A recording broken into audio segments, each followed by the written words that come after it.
스승님 손은 답답합니다. 제 손으로 머리 깎다 피 철철 흘린 오만한 동자승은 그날 깨달았다. 왜 중이 제 머리를 못 깎는지. 새벽 4시 척성봉 성봉 정상에 자리한 반조함은 아직 짙푸른 어둠에 잠겨 있었다. 세상의 모든 소리가 얼어붙은 듯한 그 정적 속을 오직 하나의 소리만이 주기성을 가지고 파고들었다. 서걱, 서걱. 그것은 날카로운 삭도가 머리카락을 밀어내는 소리였다. 반조함의 주지인 무경 노스님은 오늘도 어김없이 동이 트기 전 자신의 처소에서 상좌 제자인 도연의 머리를 깎고 있었다. 방 안에는 옅은 묵향과 늙은 살갗의 냄새, 그리고 긴장으로 바싹 마른 젊은 살갗의 냄새가 뒤엉켜 있었다. 무경의 손은 마디가 굵고 검버섯이 피어 있었지만 삭도를 쥔 손길은 놀랍도록 정교했다. 하지만 그 속도는 참을 수 없을 만큼 느렸다. 마치 한 올 한 올의 머리카락과 대화를 나누듯 혹은 존재하지 않는 결을 거스를까 두려워하듯 노스님의 칼날은 도연의 두상을 맴돌았다. 벌써 반 시즌이 넘어가고 있었다. 도연은 가부좌를 튼 다리가 저려오는 것을 느끼며 속으로 거칠게 한숨을 삼켰다. 그의 나이 이제 막 27살에 이곳 반조함에 맡겨져 13년을 꼬박 무경의 제자로 살았지만 이 새벽의 삭발 시간만큼은 도무지 적응이 되지 않았다. 등 뒤에서 느껴지는 스승의 느린 숨결이 그의 목덜미를 간지렸다. 그 숨결은 삭도의 냉기보다 더 그를 옴짝달싹 못하게 묶어두는 족쇄처럼 느껴졌다. 다른 사형제들은 이미 수년 전부터 자승, 즉 스스로 머리를 깎았다. 암자내의 모든 스님들이 한 달에 한 번, 보름날 아침에 스스로 머리를 정리했다. 위잉 마이너스 하는 바리캉 소리가 10분 남짓 울리고 나면 다들 말끔한 모습으로 공양간에 나타났다. 오직 도현만이 예외였다. 무경 노스님은 유독 도현의 머리만큼은 자신의 손으로, 그것도 구식 삭도로 직접 깎아야 한다고 고집했다. 그것이 주지의 권위인지 스승의 집착인지 도현은 분간할 수 없었다. 다만 그 집착이 자신을 숨막히게 한다는 것만은 분명했다. 서거. 칼날이 귓바퀴 근처를 아슬아슬하게 스쳐 지나갔다. 도현은 저도 모르게 어깨를 움츠렸다. 노스님의 손이 미세하게 떨리고 있었다. 흡. 짧은 숨을 참는 소리가 도현의 입에서 새어나왔다. 저 떨리는 손. 언제고 이 삭도가 자신의 귀나 목덜미를 벨 것만 같았다. 노쇠한 스승의 손에 자신의 가장 연약한 부분을 맡기고 있어야 하는 이 상황이 도연은 굴욕적이라고 생각했다. 스님. 결국 그가 참지 못하고 입을 열었다. 목소리는 새벽 공기처럼 차갑게 가라앉아 있었다. 왜 하필 저만 이래야 합니까? 다른 스님들처럼 바리캉으로 밀면 금방 끝날 일을. 스님 손도 이리 떠시는데. 무경의 손이 허공에서 잠시 멈췄다. 삭도 끝에 묻은 비눗물 거품이 촛불빛에 반짝였다. 바리캉은 한참 만에 노스님의 마른 목소리가 들려왔다. 머리카락을 자르는 물건이다. 깎는 것이 아니지. 자르는 것과 깎는 것이 무엇이 다릅니까? 자르는 것은 끊어내는 것이고 깎는 것은 다듬는 것이다. 무경은 다시 삭도를 움직였다. 이번에는 아까보다 조금 더 느렸다. 도현은 눈을 질끈 감았다. 이 선문답 같은 대화, 이 지긋지긋한 속박. 스님은 저를 언제까지 어린애로 보실 겁니까? 결국 도현의 목소리가 터져나왔다. 방 안의 공기가 팽팽하게 당겨졌다. 제 나이 20입니다. 유론에서도 스스로 그러한 것을 배우라 하셨습니다. 그런데 왜 스님은 저를 스님의 손길 안에 가두려 하십니까? 이러니 다들. 도현은 말을 삼켰다. 이러니 다들 스님을 조롱하고 저를 비웃지 않습니까? 라는 말이 혀끝까지 차올랐다. 반조함의 다른 스님들은 무경 노스님을 그림자 속에 사는 분이라 불렀다. 30년 전 척성봉에서 가장 큰 절이었던 만월사의 주지 자리를 두고 벌어진 다툼에서 밀려나 속세와 가장 가까운 산 중턱의 이 작은 암자로 밀려나니 그에게는 힘도 그를 따르는 대중도 없었다. 오직 어릴 적 거두어들인 도현 하나만이 그의 유산이자 족쇄처럼 보일 뿐이었다. 큰 스님이 저 어린 제자 하나 때문에 늙는다, 늙어. 공양간에서 수군대던 소리를 도현은 똑똑히 들었다. 저러다 저놈도 만월사의 성민처럼 되는 거 아니야? 성민은 15년 전 무경이 도현 이전에 유일하게 상좌로 두었던 제자였다. 무경의 기대를 한몸에 받았으나 20살이 되던 해 스승의 만류를 뿌리치고 더 큰 공부를 하겠다며 훌쩍 암자를 떠났다. 그리고 1년 뒤 서울 변두리에서 사기 사건에 연루되어 구속되었다는 소식이 들려왔다. 그 이후로 무경은 10년 넘게 제자를 받지 않았다. 도현은 자신이 그 실패한 제자의 대용품 혹은 스승의 트라우마를 봉인하는 부적처럼 느껴졌다. 이 느리고 위험한 삭발은 자신을 떠나지 못하게 하려는 무경의 병적인 집착의 증거였다. 무경은 대답 대신 삭도를 물수건에 닦았다. 그리고 떨림이 멎은 손으로 도현의 어깨를 짚었다. 그 손길은 따뜻했지만 도현에게는 쇠사슬처럼 무거웠다. 도현아. 노스님이 낮게 불렀다. 내 머리카락은 다 깎여가도 무경은 남은 거품을 닦아내고 도현의 맨들맨들한 두상을 손바닥으로 천천히 쓸었다. 내 마음에 가시던 불은 아직 한 줌도 깎이지 않았구나. 그 말과 동시에 암자 마당에서 목탁 소리가 울리기 시작했다. 새벽 예불 시간이었다. 도현은 이미 늦었다. 도량의 규율을 담당하는 정진 스님의 차가운 시선이 떠올랐다. 그는 무경의 과보호를 가장 신랄하게 비판하는 이였다. 도현은 벌떡 일어섰다. 다리가 저려 휘청거렸지만 스승을 돌아보지 않았다. 제 마음의 가시는 문고리를 잡은 도현이 등을 보인 채 말했다. 스님의 그늘에서 자라난 것입니다. 그는 문을 거칠게 열어젖히고 짙푸른 새벽 속으로 뛰쳐나갔다. 방 안에 홀로 남은 무경은 촛불 아래서 한참 동안 삭도에 묻은 도현의 머리카락 한 올을 가만히 들여다보고 있었다. 노스님의 눈동자가 촛불처럼 위태롭게 흔들렸다. 그날 이후 도현의 내면에는 둑이 무너진 듯한 경류가 흘렀다. 스승을 향한 원망과 자신의 길을 찾고야 말겠다는 조바심이 뒤엉켜 그를 잠 못 들게 했다. 성민이라는 이름은 그의 귓가에 저주처럼 맴돌았다. 나는 그와 다르다. 나는 스승의 실패를 반복하지 않는다. 이틀 뒤 보름날 새벽이었다. 모든 스님들이 각자의 처소에서 삭발을 하는 날. 도현은 모두가 잠든 새벽 3시 살얼음이 낀 마당을 가로질렀다. 그의 손에는 며칠 전 탁발을 나갔다가 읍내 철물점에서 몰래 산 전동 바리캉이 쥐어져 있었다. 차가운 쇳덩이의 감촉이 그의 결심을 더욱 단단하게 만들었다. 그의 목적지는 암자구석, 지금은 창고로 쓰이는 낡은 세면장이었다. 한쪽 벽면을 다 차지한 거울은 귀퉁이가 깨지고 수은이 벗겨져 얼룩덜룩했지만 자신의 모습을 비추기에는 충분했다. 도현은 깨진 거울 앞에 섰다.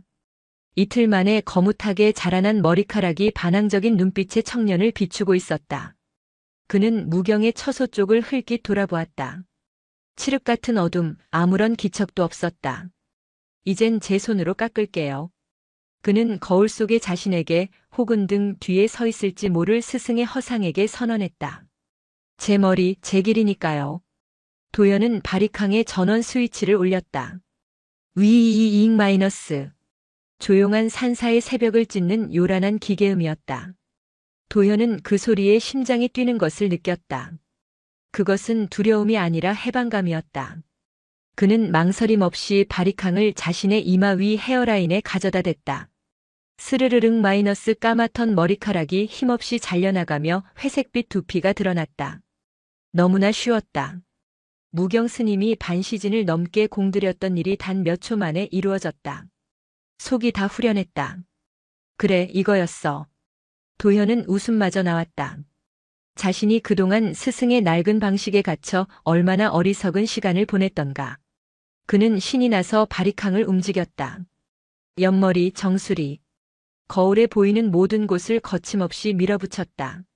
잘려나간 머리카락이 눈처럼 어깨 위로 떨어져 내렸다. 이제 남은 것은 거울로는 잘 보이지 않는 뒤통수뿐이었다. 도현은 고개를 숙이고 한 손으로 뒷목을 더듬으며 바리캉을 가져다 댔다. 하지만 보이지 않는 곳을 미는 것은 생각보다 쉽지 않았다. 손이 미끄러지며 두피의 다른 곳을 파먹듯 밀어버렸다. 젠장. 머리는 순식간에 쥐가 파먹은 것처럼 흉하게 변했다. 그는 숨을 몰아쉬며 다시 거울을 노려봤다. 이까짓 게 뭐라고. 그때였다. 끼잉 마이너스. 낡은 세면장의 문이 열리는 소리가 났다. 도현은 화들짝 놀라 돌아봤다. 바리캉은 여전히 굉음을 내며 그의 손에서 울리고 있었다. 어둠 속에 무경 노스님이 서 있었다. 얇은 승복 하나만을 걸친 채 촛불도 등불도 없이 마치 처음부터 거기 서 있었던 사람처럼 정적이 흘렀다. 바리캉의 소음만이 두 사람 사이의 침묵을 더욱 귀 아프게 만들었다. 그만하거라. 무경의 목소리는 낮고 건조했다. 도현은 스위치를 껐다. 방 안이 다시 새벽의 정적 속으로 가라앉았다. 그것은 무경이 천천히 방 안으로 들어섰다. 그의 시선은 도현의 손에 들린 바리캉에 머물렀다. 손으로 하는 일이다. 마음으로 해야 하는 일이 아니고. 도현은 어이가 없었다. 스승은 또다시 이 해묵은 선문답을 꺼내 들었다. 아닙니다. 도현이 소리쳤다. 그의 목소리가 깨진 거울에 부딪혀 산산조각 났다. 스님은 틀렸습니다. 스님은 그저 저를 붙잡아 두고 싶으신 것뿐입니다. 제가 성민처럼 될까봐, 스님이 또다시 실패자가 될까봐. 도현아, 스님이 저를 걱정하느라, 스님의 그 낡은 방식으로 저를 올가매느라 정작 제 마음은 단 한 뼘도 자라질 못했습니다. 도현은 분노로 몸을 떨었다. 그는 손에 들린 바리캉을 바닥에 내동댕이 쳤다. 쿵 하는 소리와 함께 플라스틱 조각이 깨져나갔다. 그는 뒤편 선반에 놓여있던 무경이 쓰던 낡은 삭도를 집어들었다. 그리고는 다시 거울 앞에 섰다. 보십시오. 제 손으로 스님의 방식으로 제 머리를 깎겠습니다. 제가 할 수 있다는 걸 증명하겠습니다. 그는 거울 속 자신의 흉측한 머리를 노려보며 보이지 않는 뒤통수를 향해 삭도를 가져다 댔다. 손이 분노로 떨리고 있었다. 그 칼은, 무경이 다급하게 입을 열었다. 그 칼은 거울을 보고 쓰는 것이 아니다. 마음을 보고 쓰는 것이야. 제 마음은 똑똑히 보입니다. 도현은 거울에 비친 자신의 눈을 똑바로 마주보며 뒤통수에 칼을 댔다. 그리고 거칠게 밀어 올렸다. 서걱 하는 둔탁한 소리와 함께 찌릿한 통증이 뒤통수를 강타했다. 아! 도현은 비명을 삼키며 삭도를 떨어뜨렸다. 쨍그랑 하는 날카로운 소리를 내며 삭도가 타일 바닥에 나뒹굴었다. 그는 반사적으로 손을 뒤통수로 가져갔다. 손바닥에 뜨겁고 끈적한 액체가 만져졌다. 피었다. 그는 황급히 손을 눈앞으로 가져왔다. 검붉은 피가 손금을 따라 흘러내리고 있었다. 피가. 그는 믿을 수 없다는 듯 거울을 바라봤다. 거울 속의 자신은 앞모습만 멀쩡할 뿐이었다. 정작 상처가 난 뒤통수는 아무리 고개를 비틀어도 보이지 않았다. 그는 자신의 뒤통수를 보려고 애를 썼다. 거울에 등을 돌리고 고개를 꺾어보기도 하고 손거울을 찾듯 허둥댔다. 하지만 그는 자신의 상처를 직접 볼 수 없었다. 볼 수 있는 것은 오직 손에 묻어나는 붉은 피뿐이었다. 그제야 도현은 자신이 얼마나 오만했는지 깨달았다. 자신의 눈으로 볼 수 있는 앞모습, 자신의 손이 닿는 곳만을 자신이라고 믿었다.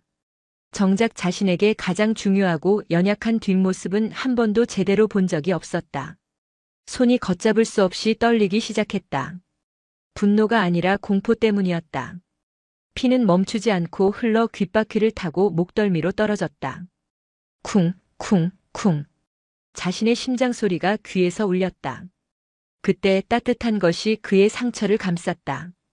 무경 노스님이 어느새 다가와 말없이 자신의 소매에서 꺼낸 하얀 손수건으로 도연의 뒤통수를 지그시 누르고 있었다. 스승의 손길은 단호하고 흔들림이 없었다. 새벽 삭발 때 그토록 불안하게 떨리던 손이 아니었다. 도현은 그제야 알았다. 스승의 손이 떨렸던 것은 노쇠함 때문이 아니라 혹여라도 제자의 마음을 벨까 두려워하는 극도의 신중함 때문이었음을. 그래서 중이 제 머리를 못 깎는 게야. 무경이 나직하게 말했다. 제 눈에 보이는 앞모습만 번지르르하게 깎으려 들지. 정작 제 눈에 보이지 않는 뒤통수, 제 마음에 보이지 않는 교만심은 보지도 못하고 베이고 마는 게야. 노스님은 피로 젖은 손수건을 반대편으로 돌려 다시 상처를 눌렀다. 도연아. 내가 보지 못하는 너의 등 뒤에는 무경은 도현의 어깨를 감싸 안으며 피 묻은 그의 손을 잡아주었다. 언제나 너의 스승이 서 있는 게다. 내가 보지 못하는 상처를 닦아주고 내가 깎지 못하는 교만을 다듬어주기 위해 여기에 서 있는 게다. 도현은 고개를 숙였다. 뜨거운 눈물이 뺨을 타고 흘러내렸다. 손에 묻은 피와 눈물이 뒤섞여 바닥으로 뚝뚝 떨어졌다. 스님, 스님. 그는 울먹이며 말을 잇지 못했다. 스님이 제 머리를 깎는 줄만 알았습니다. 스님이 제 앞길을 막는 줄로만 알았습니다. 그런데 스님은 언제나 제 뒤에 서서 제가 보지 못하는 제 마음을 깎고 계셨습니다. 피 흘리지 않도록 저를 지키고 계셨습니다. 도현은 아이처럼 소리내어 울었다. 13년간 쌓아왔던 원망과 오만함이 피와 눈물과 함께 쏟아져 내렸다. 무경은 그저 묵묵히 제자의 등을 토닥이며 그의 상처를 계속 지혈해 주었다. 한참의 시간이 흘렀다. 동쪽 하늘이 희미하게 밝아오기 시작했다. 무경은 피가 멎은 것을 확인하고 도현을 일으켜 세웠다. 그리고 바닥에 떨어진 삭도를 주워들었다. 이리 앉거라. 무경은 도현을 세면장 구석의 작은 의자에 앉혔다. 그리고 남아있던 비눗물로 거품을 내어 쥐가 파먹은 듯 엉망이 된 도현의 머리에 조심스럽게 발랐다. 상처 부위는 피해서 서걱, 서걱. 삭도 소리가 다시 울리기 시작했다. 예전처럼 느렸지만 도현은 더 이상 조급하지 않았다. 칼날이 두피를 스칠 때마다 느껴지는 서늘함이 오히려 스승의 따뜻한 체온처럼 느껴졌다. 그는 눈을 감았다. 자신의 머리카락이 깎여나가는 소리가 아니었다. 스승의 손길이 자신의 오만한 마음을 한 겹 한 겹 다듬어내는 소리였다. 그날 새벽 도현은 비로소 자신의 뒤통수에 기댄 스승의 존재를 받아들였다. 그리고 그것이 속박이 아니라 자신을 완성시키는 유일한 길임을 깨달았다. 거울 속에는 더 이상 반항하는 청년이 없었다. 눈을 감고 스승의 손길에 모든 것을 맡긴 비로소 제자가 된 한 수행자가 앉아있을 뿐이었다. 상처는 생각보다 깊었다. 제 손으로 그은 삭도의 날은 오만함의 무게만큼이나 정확하게 뒤통수를 파고들었다. 읍내 의원에서 새 바늘을 꿰매야 했다. 머리카락이 다시 자라나도 그 자리에는 선명한 흉이 남아 평생 지워지지 않을 것이라 했다. 도현은 돌아오는 길에 아무 말도 하지 않았다. 무경 노스님 역시 묵묵히 지팡이를 짚으며 앞서 걸을 뿐이었다. 산길을 오르는 내내 도현은 스승의 마른 등 뒤로 드리워진 길고 옅은 그림자만을 바라보았다. 자신이 그토록 벗어나고 싶어 했던 그 그늘이 실은 자신을 비추는 빛의 반대편이었음을 그는 어렴풋이 깨닫고 있었다. 반조함의 공기는 얼음장처럼 차가웠다. 도현이 머리에 흰 붕대를 감고 절마당에 들어서자 아침 울력을 준비하던 스님들의 시선이 일제히 그에게로 향했다. 그 시선에는 호기심, 경멸, 그리고 약간의 안도감마저 섞여 있었다. 터질 것이 터졌다는 얼굴들이었다. 그 중심에 규율을 담당하는 정진 스님이 서 있었다. 그는 유론에서 함께 공부한 도반이었으나 일찍이 무경의 불분명한 태도를 비판하며 만월사로 적을 옮겼다가 무슨 연유인지 3년 전 다시 쫓기듯 반조함으로 돌아온 자였다. 그는 무경의 실패를 딛고 이 암자의 실질적인 규율을 쥐고 있었다. 주지 스님. 정진이 무경의 앞을 막아섰다. 그의 목소리는 벼린 칼처럼 날카로웠다. 새벽에 요란한 소리가 들리고 아침 공양에도 보이지 않아 찾아보니 세면장이 피로 흥건하고 흉기가 나뒹굴고 있었습니다. 그는 흉기라는 말에 힘을 주었다. 그리고 붕대를 감은 도현을 차갑게 쏘아보았다. 대체 어찌된 일입니까? 이자가 자해라도 한 것입니까? 자해라는 단어가 비수처럼 도현의 가슴에 박혔다. 스님들의 수군거림이 커졌다. 자해는 출가자에겐 파괴에 버금가는 중죄였다. 아니면 스님. 정진은 시선을 무경에게로 옮겼다. 그의 눈에 노골적인 의심이 스쳤다. 노쇠하시어. 혹 손을 잘못 놀리신 것은 아닙니까? 이것은 교묘한 함정이었다. 도현의 자해라면 도현을 내쫓을 명분이 생기고 무경의 실수라면 주지의 권위를 끌어내릴 명분이 생기는 것이었다. 정진은 이 기회를 놓칠 생각이 없어 보였다. 도현이 입술을 깨물었다. 자신이 스승에게 무슨 짓을 한 것인가. 자신의 오만이 스승을 궁지로 몰아넣었다.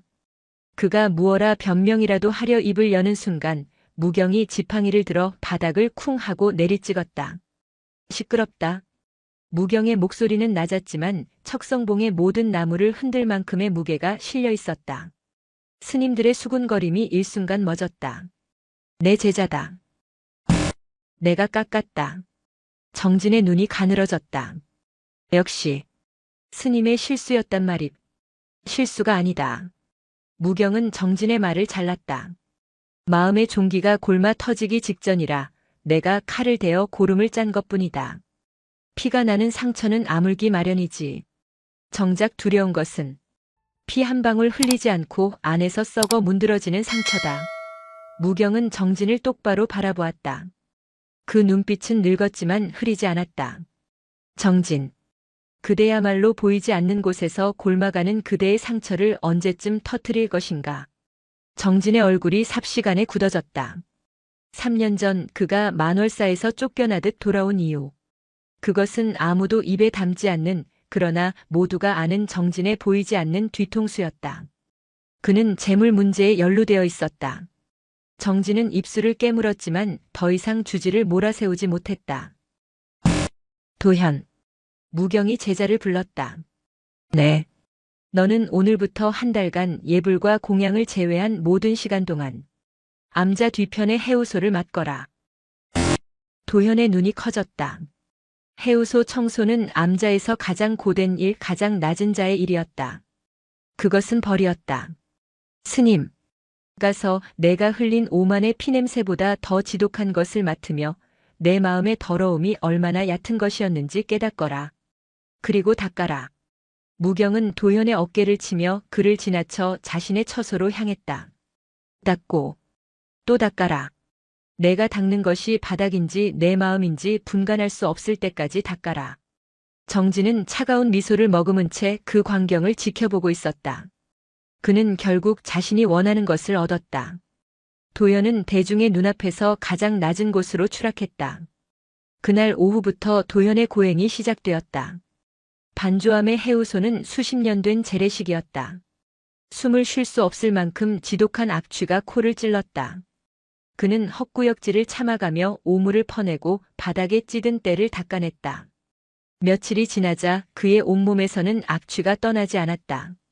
스님들은 그가 근처에 오는 것만으로도 코를 막고 피했다. 공양간에서도 그는 가장 구석자리에서 홀로 밥을 먹었다. 철저한 고립이었다. 상처보다 더 아픈 것은 사람들의 시선이었다. 주지 스님의 유일한 상좌라더니 결국 저꼴이군. 성민이의 전처를 똑같이 밟고 있어. 무경 스님도 참 복이 없지. 그림자처럼 그를 따라다니는 성민이라는 이름. 도현은 이를 악물었다. 그는 도망치지 않으리라. 일주일째 되던 날 밤이었다. 모두가 잠든 시간 도현은 홀로 해우소 바닥을 닦고 있었다. 상처가 아물기 시작하며 참을 수 없이 가려웠다. 그는 걸레질을 멈추고 머리를 벅벅 긁었다. 그때 인기척이 들렸다. 무경 노스님이 등불도 없이 어둠 속에 서 있었다. 스님, 여긴 어인일로. 도현은 저도 모르게 몸을 움츠렸다. 자신의 몸에서 나는 냄새가 스승에게 옮을까 두려웠다. 무경은 말없이 다가와 도현의 손에 작은 약 상자 하나를 쥐어주었다. 상처에 바르는 연고였다. 냄새가 지독하구나. 무경이 나직하게 말했다. 네. 스님. 죄송합니다. 아니다. 무경은 해우소 입구에 걸터앉아 캄캄한 산을 바라보았다. 처음엔 숨을 참아야 하니 고통스럽지. 허나 사흘이 지나고 닷새가 지나면 그 냄새가 내 몸에 배어들기 시작한다. 그리고 열흘이 지나면 더 이상 그것이 냄새로 느껴지지 않게 되지. 무경은 도현을 돌아보았다. 그때가 가장 무서운 때다. 악취가 악취인 줄 모르게 되는 순간. 그것과 하나가 되는 순간. 너의 오만함도 그러하다. 너의 분노도 그러하다. 처음엔 그것이 너를 고통스럽게 하지만 오래 품고 있으면 그것이 너인 줄 알고 살아가게 되지. 내가 지금 닦고 있는 것은 오물이 아니다. 그 냄새에 익숙해지려는 너의 게으른 마음이다. 무경은 자리에서 일어났다. 상처가 가려운 것은 새살이 돋아나고 있다는 뜻이다. 참아라. 그리고 닦아라. 스승은 다시 어둠 속으로 사라졌다. 도현은 손에 든 연고 상자를 한참 동안 내려다보았다. 차가운 연고가 스승의 손길처럼 따뜻하게 느껴졌다. 그는 다시 걸레를 집어들었다. 이번에는 헛구역질이 나지 않았다. 한 달이 꼬박 지났다. 도현은 해우소에서 나왔다. 지독한 냄새는 사라졌지만 그의 몸에는 다른 것이 배어 있었다. 그것은 쉽게 흥분하지 않는 침착함과 자신을 낮추는 데서 오는 단단함이었다. 그의 뒤통수에는 흉터가 하얗게 아물어 마치 그가 새로 태어난 길처럼 선명하게 남았다. 스님들은 더 이상 그를 주지의 애물단지로 보지 않았다. 해우소를 묵묵히 닦아낸 자로 볼 뿐이었다. 정진 스님조차 그의 앞에서는 섣불리 말을 꺼내지 못했다. 가을이 깊어지고 척성봉의 단풍이 마지막 불꽃을 태우던 날이었다. 반조함으로 한 통의 편지가 배달되었다. 낡은 우편 가방을 맨 집배원이 헐떡이며 내민 것은 교도소의 관인이 찍힌 두툼한 봉투였다. 수신인은 무경이었다. 공양간에서 점심 바루를 씻던 도연은 그 광경을 똑똑히 보았다. 편지를 받아든 무경 노스님의 손이 그날 새벽 삭도를 들었던 손보다 더 세차게 떨리고 있었다. 노스님은 봉투를 품에 넣고 황급히 자신의 처소로 들어가 그날 저녁 예불에도 모습을 드러내지 않았다. 암자의 공기가 다시 술렁이기 시작했다. 성민이었다. 그 이름이 돌아왔다. 도연은 밤새 잠을 이루지 못했다.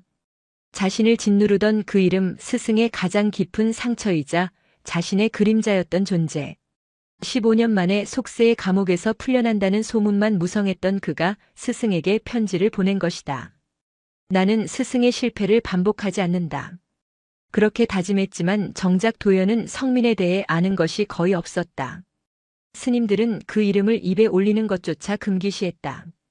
그는 단지 스승을 배신하고 떠나 사기꾼이 된 자로만 알려져 있었다. 도연은 스승의 방으로 향했다. 문틈으로 희미한 불빛이 새어나오고 있었다. 스님, 도연입니다. 안에서는 대답이 없었다. 인기척은 분명히 있었다. 스님, 잠시 뵙고 싶습니다. 한참 만에 들어오너라 하는 잠긴 목소리가 들려왔다. 방 안은 차가웠다. 무경은 화로에 불도 피우지 않은 채 얇은 승복 차림으로 서안 앞에 앉아 있었다. 서안 위에는 뜯어진 편지 봉투와 구겨진 편지지가 놓여 있었다. 노스님의 얼굴은 잿빛이었다. 무슨 일이냐? 성민, 형님에 관한 일입니까? 무경의 어깨가 움찔했다. 노스님은 천천히 고개를 돌려 제자를 바라보았다. 그 눈은 텅 비어 있었다. 앉거라. 도현은 스승의 맞은편에 조용히 무릎을 꿇었다. 너도 궁금하겠지. 내가 왜 그토록 너의 머리를 내 손으로 깎으려 했는지, 왜 너를 그토록 놓아주지 못했는지. 그 아이, 성민이 때문이었다. 무경은 편지지를 손으로 쓸었다. 성민이는 너보다 더 영특한 아이였다.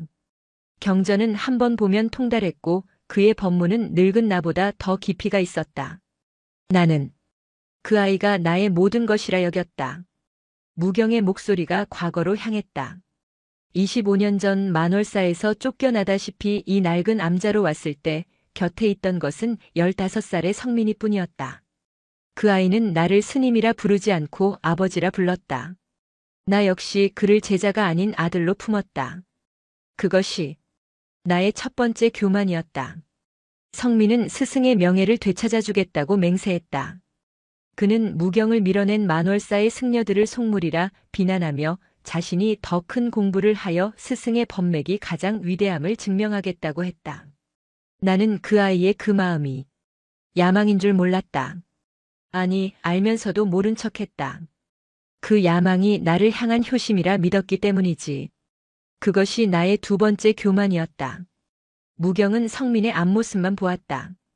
그의 총명함, 그의 효심, 그의 빛나는 재능. 하지만 그는 성민의 뒤통수를 보지 못했다. 스승을 밟고 일어서려는 조급함, 인정을 향한 갈망, 그리고 그 안에 숨겨진 분노. 그 아이가 20살이 되던 해 스스로 머리를 깎겠다더구나. 나처럼 낡은 삭도가 아니라 저작거리의 바리캉으로 밀어야 속세의 번뇌를 더 빨리 끊어낼 수 있다 하더구나. 도현은 숨을 삼켰다. 나는 반대했다. 아직 내 마음에 칼날이 무뎌 머리가 아닌 마음을 벨까 두렵다. 그리 말렸다. 하지만 성민이는 내 말을 듣지 않았다. 그는 나를 비웃었다. 스님은 낡았습니다. 스님은 실패했습니다. 스님의 방식으로는 만월사로 돌아갈 수 없습니다. 제 방식대로 하겠습니다. 성민은 그렇게 떠났다. 그리고 1년 뒤 소식이 들려왔다. 사기가 아니었다. 무경이 떨리는 목소리로 말했다. 그 아이는 서울 변두리의 반조선원이라는 이름으로 선방을 차렸다. 내 암자의 이름을 딴 게지. 그리고는 사람들을 모아 기도를 해주고 병을 고쳐준다며 돈을 끌어모았다. 그 돈으로 만월사를 사려고 했단다. 만월사를 통째로 사서 나에게 선물로 주려고 했단다. 도현은 온몸에 소름이 돋았다. 그것은 단순한 사기가 아니었다. 스승을 향한 뒤틀리고 끔찍한 집착이었다. 나는 그 아이의 뒤통수에 그런 괴물이 자라고 있는 것을 전혀 보지 못했다. 내가 그의 머리를 깎아주었다면 그 야망의 싹을 조금이라도 다듬어 줄 수 있었을까? 무경은 괴로운 듯 눈을 감았다. 너를 만났을 때 노스님이 도연을 바라보았다. 내게서 성민이의 모습이 보였다. 너의 그 반항적인 눈빛, 너의 그 총명함 그리고 너의 그 조급함. 나는 두려웠다. 또다시 내 제자를, 내 아들을 잃을까봐. 그래서 너를 내 곁에 묶어두려 했다. 내 낡은 삭도 안에 너를 가두려 했다. 그것은 도현을 위한 것이 아니었다. 스승 자신의 트라우마를 봉인하려는 늙은 수행자의 이기심이었다. 그 편지는 도현이 물었다. 가석방이 되었단다. 그리고 이곳으로 오겠단다. 내일 모레. 무경은 편지지를 촛불 위로 가져갔다. 나는 그 아이를 볼 낯이 없다. 내가 그 아이를 그리 만들었다. 편지지가 불꽃에 휩싸여 타들어갔다. 그때 도현이 무경의 손을 덮쳤다. 불을 끄기 위해서가 아니었다. 스님. 도현이 스승의 떨리는 손을 굳게 잡았다. 스님이 저에게 그러셨지요. 피가 나는 상처는 아물기 마련이라고. 성민 형님은 15년간 피를 흘렸습니다. 이제 아물 시간이 된 것입니다. 그리고 도현은 스승의 눈을 똑바로 바라보았다. 스님이 제 뒤에 서서 제 상처를 닦아주셨듯이 이번에는 제가 스님의 뒤에 서겠습니다. 스님의 보이지 않는 상처를 제가 닦아드리겠습니다. 무경의 눈에서 늙은 눈물 한 줄기가 흘러내렸다. 타다 만 편지지가 두 사람의 소나기 안에서 재가 되었다. 이틀 뒤 척성봉에는 첫눈이 내렸다. 밤새 내린 눈은 반조함의 낡은 기와와 마당을 순백으로 덮어 이 암자가 짊어진 모든 상처와 세월을 감추어주는 듯했다. 도현은 이른 새벽부터 홀로 마당에 눈을 쓸고 있었다. 빗자루가 눈 위를 스치는 소리만이 정적을 갈랐다. 그는 성민이 올 길을 닦고 있었다. 오전 10시경 산문 저편에서 한 인형이 나타났다. 그는 승복이 아닌 낡고 빛바랜 회색 코트를 입고 있었다. 몸은 말랐지만 걸음걸이는 꼿꼿했다. 15년의 수감 생활이 그의 외형을 바꾸었을지는 몰라도 어릴 적 몸에 밴 수행자의 태는 지우지 못한 듯했다. 그의 나이는 이제 40 중반이었다. 한때 총명함으로 빛났을 눈은 깊이를 알 수 없는 심연처럼 공허하게 가라앉아 있었다. 그가 성민이었다. 성민은 눈을 쓸고 있는 도연을 발견하고는 걸음을 멈췄다. 두 사람의 시선이 허공에서 부딪혔다. 도연은 자신을 짓누르던 그림자의 실체를 마주하고 있었다. 성민은 자신의 과거와 꼭 닮은 그러나 자신과는 다른 길을 걷고 있는 젊은 수행자를 바라보고 있었다. 성민의 시선이 도연의 뒤통수 머리카락 사이로 희미하게 보이는 흰 흉터에 잠시 머물렀다. 그의 입꼬리가 자조적인 미소를 짓는 듯 했으나 이내 사라졌다. 길을 내었군. 성민이 먼저 입을 열었다. 목소리는 거칠게 쉬어 있었다. 스님은 여전하신가? 네. 방에 계십니다. 도연은 빗자루를 놓고 합장했다. 성민은 그런 도연을 물끄러미 바라보다가 대웅전을 향해 천천히 걸음을 옮겼다. 그는 부처님을 향해 삼배를 올렸다. 그의 절은 완벽했다. 15년의 세월에도 조금의 흐트러짐이 없었다. 어쩌면 그는 감옥 안에서도 매일같이 절을 올렸을 것이다. 그리고 그는 무경의 처소로 향했다. 도현은 심장이 내려앉는 것 같아 멀찍이 떨어져 그 뒤를 따랐다. 문이 열리고 두 사람이 마주섰다. 25년의 세월을 사이에 둔 스승과 제자. 한 사람은 모든 것을 잃고 돌아왔고 한 사람은 모든 것을 잃을까 두려워하며 기다렸다. 아무도 먼저 말을 꺼내지 못했다. 방 안에는 시간의 먼지가 내려앉는 소리만 들리는 듯 했다. 먼저 무릎을 꿇은 것은 성민이었다. 그는 무경의 발치에 이마를 대고 조아렸다. 엎드린 그의 등이 가늘게 떨리고 있었다. 스님, 제가. 그는 말을 잇지 못하고 흐느꼈다. 무경은 엎드린 제자를 내려다보았다.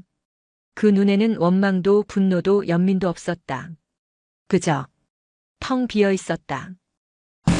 머리가 많이 길었구나. 한참 만에 무경이 내뱉은 말이었다. 성민의 머리는 속인처럼 제멋대로 자라나 어깨를 덮고 있었다. 네. 스님. 앉거라. 무경은 성민을 맞은편에 앉혔다. 그리고 자신의 낡은 목함을 열었다. 도현은 숨을 죽였다. 스승이 삭도를 꺼낼 것이라 생각했다. 하지만 무경이 꺼낸 것은 삭도가 아니었다. 그것은 낡은 상자에 담긴 한 번도 쓰지 않은 새하얀 전동 바리캉이었다. 도현이 썼던 것과는 비교도 안 되게 오래된 구형 모델이었다. 상자에는 먼지가 뽀얗게 쌓여 있었다. 성민의 눈이 지진이라도 난 듯 흔들렸다. 내가 20살 되던 해, 무경이 먼지를 쓸어내며 말했다. 내가 새 것을 좋아하기에 읍내에 나가 가장 좋은 것으로 사다 두었었다. 내가 떠나던 그 아침에 주려고 했었지. 스승은 바리캉을 쓸고 또 쓸었다. 그런데 나는 이것을 꺼내지 못했다. 이 쇳덩이가 너를 내게서 영영 빼앗아갈 것만 같아서 내 낡은 삭도만이 너를 붙잡아 둘 수 있으리라 믿었다. 무경은 바리캉을 성민의 앞에 내려놓았다. 내가 틀렸다.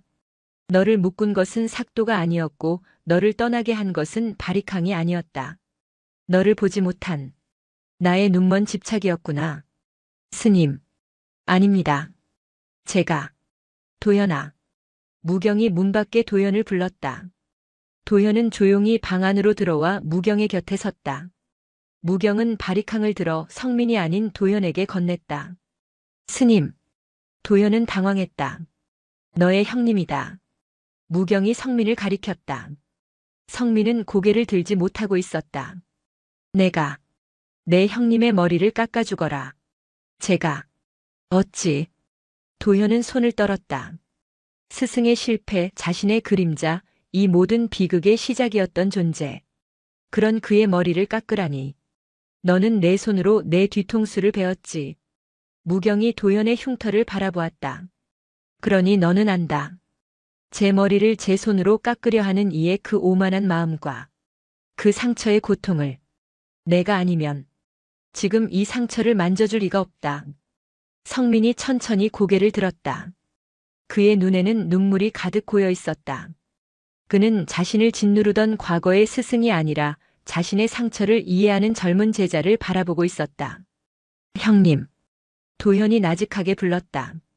성민은 말없이 도현을 향해 천천히 고개를 숙였다. 자신의 뒤통수를, 자신의 모든 과거와 상처를 기꺼이 내어주겠다는 의미였다. 도현은 심호흡을 했다. 그는 바리캉을 든 손이 아니라 반대쪽 손으로 성민의 어깨를 짚었다. 그리고 스위치를 켰다. 위이잉 마이너스 15년 만에 혹은 25년 만에 처음으로 울리는 그 기계음은 반조함에 쌓인 눈을 녹일 듯이 서늘하고도 맑게 퍼져나갔다. 위이잉 마이너스 오래된 전동 바리캉의 소음은 무경의 방을 가득 채운 얼어붙은 침묵을 거칠게 깨뜨렸다. 그것은 15년 전 성민이 그토록 원했던 새로운 시대의 소리였고 무경이 그토록 두려워했던 단절의 소리였다. 그리고 지금 그 칼날은 무경의 손이 아닌 도현의 손에 들려 있었다. 도현의 손은 미세하게 떨리고 있었다. 며칠 전 자신의 뒤통수를 향해 삭도를 겨누었던 그 분노의 떨림과는 질이 달랐다. 그것은 감당할 수 없는 무게를 짊어진 자의 경외심 어린 떨림이었다. 그의 앞에는 스승의 첫 번째 제자이자 첫 번째 실패였던 성민이 고개를 숙이고 있었다. 15년의 풍상과 속세의 때가 묻은 머리카락은 뻣뻣하고 거칠었다. 그리고 그 뒤에는 자신의 집착이 두 제자의 삶을 어떻게 뒤틀었는지를 목도하는 늙은 스승, 무경이 눈을 감은 채 앉아 있었다. 이것은 단순한 삭발이 아니었다. 세 사람의 어긋난 업을 다시 엮는 의식이었다. 도현은 숨을 깊게 들이마셨다. 너는 내 손으로 내 뒤통수를 베었지. 그러니 너는 안다. 스승의 말이 귓가를 맴돌았다. 그렇다 그는 알았다. 고개를 숙인 이 남자가 지금 무엇을 느끼고 있는지. 자신의 가장 추하고 연약한 뒷모습을 타인에게 온전히 내맡기는 그 심정. 그것이 속박이 아니라 구원일 수 있음을 그는 피를 흘리고서야 배웠다. 도현의 손이 떨림을 멈췄다. 그는 바리캉을 쥔 손이 아니라 반대쪽 손을 먼저 뻗었다. 그리고 성민의 차가운 두상을 따뜻하게 감쌌다. 삭도에 베일까 두려워하며 제자의 머리를 감싸던 스승의 손길처럼 성민의 어깨가 움찔 크게 떨렸다. 15년간 그 누구도 심지어 그 자신조차도 어루만지지 않았을 상처받은 머리였다. 형님. 도현이 나직하게 불렀다. 시작하겠습니다. 위이잉 마이너스 바리캉이 성민의 이마 위 번뇌가 시작되는 지점에 닿았다. 스르르륵. 시커멓고 뻣뻣한 머리카락 뭉치가 힘없이 잘려나가며 창백한 두피가 드러났다. 도현의 손길은 거침이 없었다. 15년 전 성민이 원했던 방식 그대로 그는 빠르고 효율적으로 속세의 잔재를 밀어냈다. 머리카락이 떨어져 나갈수록 성민의 등이 더욱 깊이 굽어졌다. 그는 소리내어 울지 않았다. 다만 참을 수 없는 흐느낌이 그의 마른 등을 주기적으로 들썩이게 했다. 그것은 지난 15년간의 회한이자 스승을 향한 뒤틀린 효심이었고 자신을 파멸시킨 오만함의 무게였다. 도현은 묵묵히 칼날을 움직였다. 그는 거울을 보지 않고도 자신의 뒤통수를 베었던 자다. 그는 이제 타인의 뒤통수에 깃든 아픔을 볼 수 있었다. 바리캉의 칼날이 성민의 뒤통수로 향했다. 도현의 손끝에 딱딱한 무언가가 걸렸다. 그것은 성민의 머리에 난 오래된 흉터였다. 어릴 적에 생긴 것인지 아니면 감옥에서 얻은 것인지 알 수 없었다. 도현의 손길이 그 흉터 위에서 잠시 멈췄다. 그는 자신의 뒤통수에 아물어가는 상처를 떠올렸다. 우리는 모두 상처를 가졌구나. 우리는 모두 자신의 뒤통수를 보지 못해 피를 흘리는구나. 도현은 그 흉터를 피해 조심스럽게 칼날을 움직였다. 그것은 더 이상 성민이라는 그림자를 지우는 작업이 아니었다. 자신의 상처가 형의 상처를 알아보는 고통스러운 공감의 과정이었다. 무경은 여전히 눈을 감고 있었다. 그는 보지 않았다. 다만 듣고 있었다. 그가 두려워했던 그 쇠붙이의 소리가 지금 이 방 안에서 원망이 아닌 참회와 어우러지고 있었다. 제자의 손에 들린 그 칼날이 파괴가 아닌 치유를 행하고 있었다. 늙은 스승은 자신의 집착이 얼마나 어리석었는지 깨달았다. 그는 삭도를 고집하며 제자들을 과거에 묶어두려 했다. 하지만 제자들은 그가 두려워했던 현재의 칼날을 들고서야 비로소 서로의 상처를 마주보고 있었다. 얼마나 지났을까? 요란하던 바리캉 소리가 멎었다. 방 안에는 다시 정적이 찾아왔다. 15년의 세월을 상징하던 더러운 머리카락이 바닥에 수북이 쌓여 있었다. 성민은 고개를 들지 못했다. 깨끗하게 깎인 그의 두상은 마치 갓 태어난 아이처럼 희고 연약해 보였다. 도현은 바리캉을 내려놓았다. 그리고 무경이 늘 그랬듯이 따뜻한 물에 적신 수건을 가져왔다. 형님. 그는 성민의 머리에 남은 잔털과 그가 흘린 눈물과 15년의 세월을 함께 닦아내기 시작했다. 그때였다. 15년 만에 처음으로 성민이 입을 열어 스승을 향해 말했다. 스님. 저는. 그의 목소리는 갈라지고 부서져 본래의 소리를 짐작조차 할 수 없었다. 저는 스님께 만월사를 돌려드리고 싶었습니다. 스님이 이르신 모든 것을 되찾아드리고 싶었습니다. 그래서 그것이 스님을 위한 길이라 믿었습니다. 그것은 뒤틀린 효심이었다. 스승을 위한다는 명분으로 스승의 가르침을 정면으로 배반한 어리석음이었다. 무경이 천천히 눈을 떴다. 그의 눈은 맑고도 깊었다. 성민아. 예, 스님. 너는 나에게서 만월사를 빼앗아간 것이 아니다. 무경은 자신의 가슴을 가리켰다. 너는 나에게서 너를 빼앗아갔다. 나는 척성봉의 그 어떤 절도 원한 적이 없다. 나는 그저 너와 함께 이 암자에서 차를 마시고 경을 읽고 너의 머리를 깎아주며 늙어가고 싶었을 뿐이다. 무경의 눈에서 굵은 눈물 한 줄기가 흘러내렸다. 그런데 너는 내가 멋대로 만들어낸 스승의 욕망을 위해 너 자신을 지옥으로 던져버렸다. 그것이 나를 가장 고통스럽게 한 게다. 스님.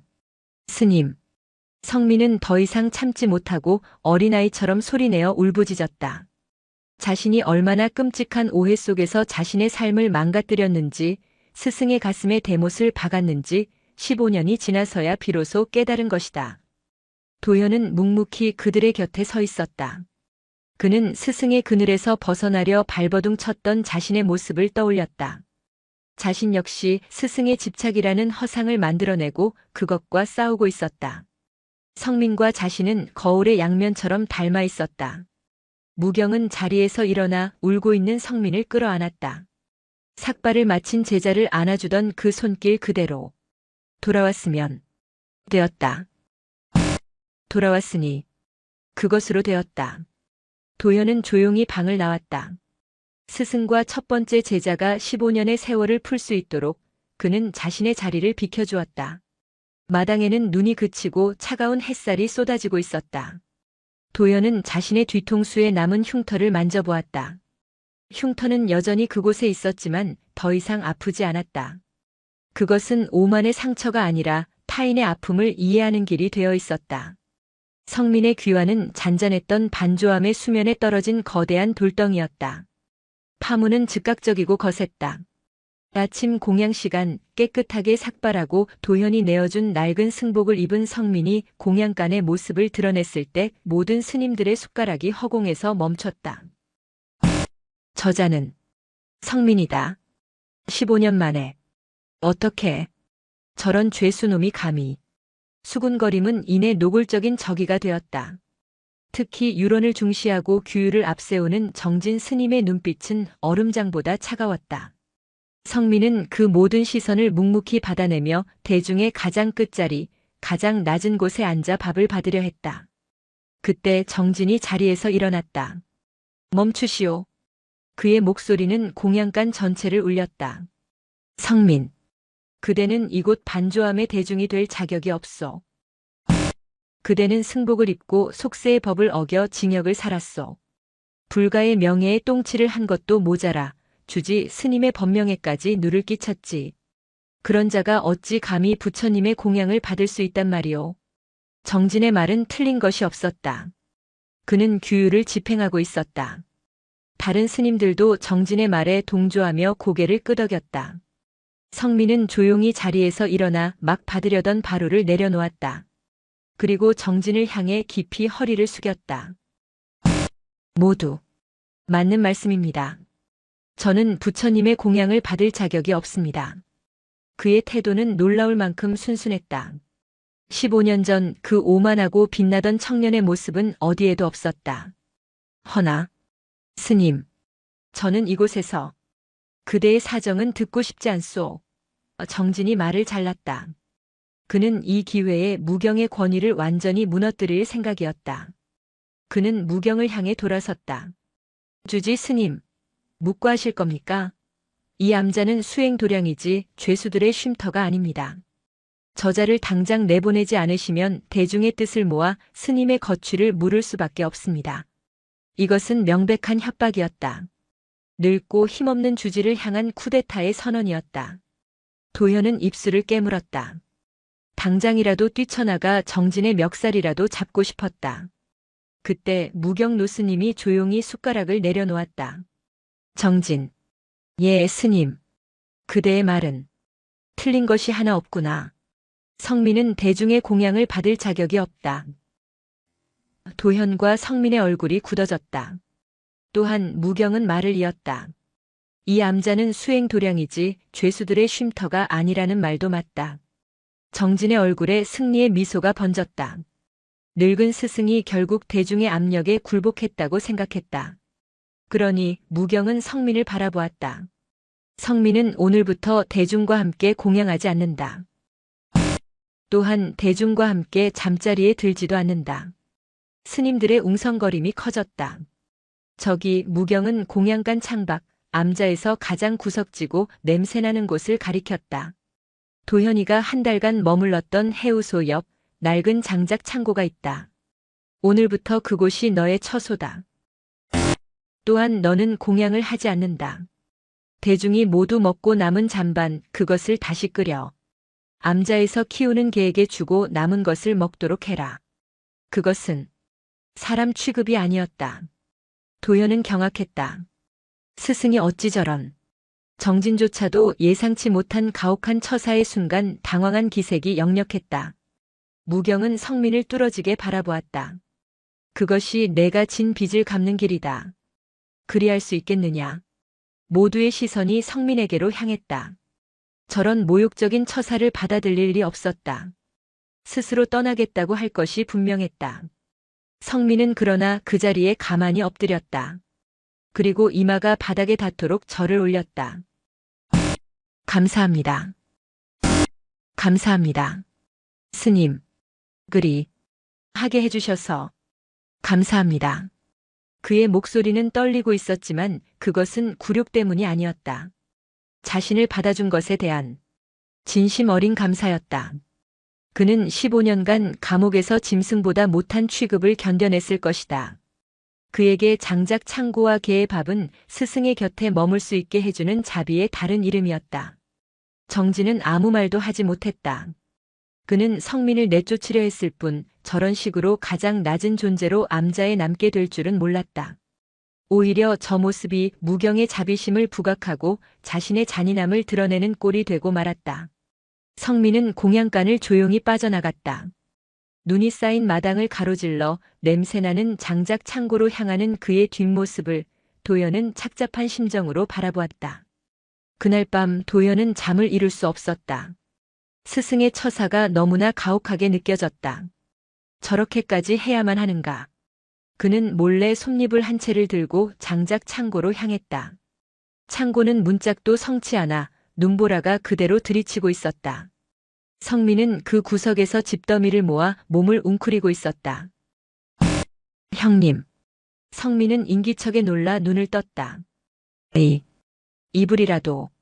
성민은 이불을 보았지만 손을 내밀지 않았다. 고맙네. 하지만 가져가게. 그래도 얼어 죽습니다. 이것도 스님의 뜻일세. 성민은 쓴웃음을 지었다. 나는 15년 동안 따뜻한 곳에서 자본 적이 없네.